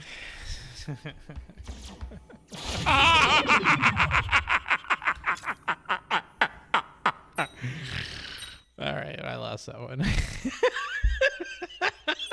You know what? It's the characters I'm picking. It's the characters I'm picking, okay? That's what it's gotta be. It's gotta be the characters I'm picking. I'm just picking weak characters, dude. That's all it is. Actually, that's all that's going on here. I'm just picking weak characters. Duh. Duh. That's what it is. I'm just picking the wrong characters. Neurons varies, so each one can be given a different weight. Some connections are excitatory, so they have positive weights, while others are inhibitory, so they have negative weights. And the way to figure out whether a particular neuron fires is to take the activation of each input neuron. Pretty sure it's the lag in the single player game. Yeah, actually, we've been having computer problems, dude. It's just, but you know, you know what? Actually, I think I'm not caffeinated enough. I think I need caffeine. Maybe my brain software is just not running at a good, rate. I'm gonna go grab a little bit of something. You're probably just losing due to the recent SEC regulation stealth updates. Yeah. That's what it is, dude. That's what it is, too.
That was definitely a beer, not coffee. I rethought that decision. I was like, that's not what I need right now. That's not what I need right now. Let's save that for the next torturous review that you guys make me do. That's not necessary at the moment, okay? Okay, they're both so fucking slow. Let's try to go fast. And multiply by its weight, and then add these all together. If their sum is greater than some number, called the bias, then the neuron fires. But if it's less than that, the neuron doesn't fire. As input, Rosenblatt's perceptron had 400 photocells arranged in a square grid to capture a 20 by 20 pixel image. You can think of each pixel as an input neuron, with its activation being the brightness of the pixel. Although, strictly speaking, the activation should be either 0 or 1, we can let it take any value between 0 and 1. All of these neurons are connected to a single output neuron, each via its own adjustable weight. So to see if the output neuron will fire, you multiply the activation of each neuron by its weight and add them together. This is essentially a vector dot product. If the answer is larger than the bias, the neuron fires, and if not, it doesn't. Now, the goal of the perceptron was to reliably distinguish between two images, like a rectangle and a circle. For example, the output neuron could always fire when presented with a circle, but never when presented with a rectangle. To achieve this, the perceptron had to be trained, that is, shown a series of different circles and rectangles, and have its weights adjusted accordingly. We can visualize the weights as an image, since there's a unique weight for each pixel of the image. Initially, Rosenblatt set all the weights to 0. If the perceptron's output is correct, for example, here it's shown a rectangle and the output neuron doesn't fire, no change is made to the weights. But if it's wrong, then the weights are adjusted. The algorithm for updating the weights is remarkably simple. Here, the output neuron didn't fire when it was supposed to because it was shown a circle. So to modify the weights, you simply add the input activations to the weights. If the output neuron fires when it shouldn't, like here when shown a rectangle, well then you subtract the input activations from the weights. And you keep doing this until the perceptron correctly identifies all the training images. It was shown that this algorithm will always converge so long as it's possible to map the two categories into distinct groups. The perceptron was capable of distinguishing between different shapes, like rectangles and triangles, or between different letters. And according to Rosenblatt, it could even tell the difference between cats and dogs. He said the machine was capable of what amounts to original thought. And the media lapped it up. The New York Times called the perceptron the embryo of an electronic computer that the Navy expects will be able to walk, talk, see, write, reproduce itself, and be conscious of its existence. After training on lots of examples, it's given new faces it has never seen and is able to successfully distinguish male from female. It has learned. In reality, the perceptron was pretty limited in what it could do. It could not, in fact, tell apart dogs from cats. This and other critiques were raised in a book by MIT giants Minsky and Papert in 1969. You know what? I clicked the button and it didn't do what I told it to do that time. That's what it was, dude. It didn't, there's some input lag. I don't know. There's some funkiness. Maybe somebody's got a fucking USB in my computer and they're fucking clicking shit that I'm not clicking. There's something going on here, bro. You know what it was? They're too slow. Two very, very slow people. I'm going to pick Sarah. We're going to have Sarah. Sarah wants, no. Ken. Ken's good luck. We didn't have our good luck charm that time, bro. We didn't have our good luck charm, okay? And that led to a bust period for artificial neural networks and AI in general. It's known as the first AI winter. Rosenblatt did not survive this winter. He drowned while sailing in Chesapeake Bay on his 43rd birthday. The NavLab is a roadworthy truck, modified so that researchers or computers can control the vehicle as occasion demands. In the 1980s, there was an AI resurgence when researchers at Carnegie Mellon created one of the first self-driving cars. The vehicle was steered by an artificial neural network called Alvin. It was similar to the perceptron, except it had a hidden layer of artificial neurons between the input and output. As input, Alvin received 30 by 32 pixel images of the road ahead. Here I'm showing them as 60 by 64 pixels. But each of these input neurons was connected via an adjustable weight to a hidden layer of 4 neurons. These were each connected to 32 output neurons. So to go from one layer of the network to the next, you perform a matrix multiplication. The input activation times the weights. The output neuron with the greatest activation determines the steering angle. To train the neural net, a human drove the vehicle, providing the correct steering angle for a given input image. All the weights in the neural network were adjusted through the training so that Alvin's output better matched that of the human driver. The method for adjusting the weights is called backpropagation, which I won't go into here, but Welch Labs has a great series on this, which I'll link to in the description. Again, you can visualize the weights for the 4 hidden neurons as images. The weights are initially set to be random, but as training progresses, the computer learns to pick up on certain patterns. You can see the road markings emerge in the weights. Simultaneously, the output steering angle coalesces onto the human steering angle. The computer drove the vehicle at a top speed of around 1 or 2 kilometers per hour. It was limited by the speed at which the computer could perform matrix multiplication. Despite these advances, artificial neural networks still struggled with seemingly simple tasks, like telling apart cats and dogs. And no one knew whether hardware or software was the weak link. I mean, did we have a good model of intelligence, we just needed more computer power? Or did we have the wrong idea about how to make intelligent systems altogether? So artificial intelligence experienced another lull in the 1990s. By the mid-2000s, most AI researchers were focused on improving algorithms. But one researcher, Fei-Fei Li, thought maybe there was a different problem. Maybe these artificial neural networks just needed more data to train on. So she planned to map out the entire world of objects. From 2006 to 2009, she created ImageNet, a database of 1.2 million human-labeled images, which at the time was the largest labeled image dataset ever constructed. And from 2010 to 2017, ImageNet ran an annual contest, the ImageNet Large-Scale Visual Recognition Challenge, where software programs competed to correctly detect and classify images. Images were classified into 1,000 different categories, including 90 different dog breeds. A neural network competing in this competition would have an output layer of 1,000 neurons, each corresponding to a category of object that could appear in the image. If the image contains, say, a German Shepherd, then the output neuron corresponding to German Shepherd should have the highest activation. Unsurprisingly, it turned out to be a tough challenge. One way to judge the performance of an AI is to see how often the 5 highest neuron activations do not include the correct category. This is the so-called top 5 error rate. In 2010, the best performer had a top 5 error rate of 28.2%, meaning that nearly a third of the time, the correct answer was not among its top 5 guesses. In 2011, the error rate of the best performer was 25.8%, a substantial improvement. But the next year, an artificial neural network from the University of Toronto called AlexNet blew away the competition with a top 5 error rate of just 16.4%. What set AlexNet apart was its size and depth.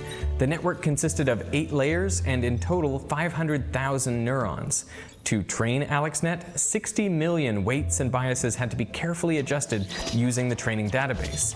Because of all the big matrix multiplications, processing a single image required 700 million individual math operations, so training was computationally intensive.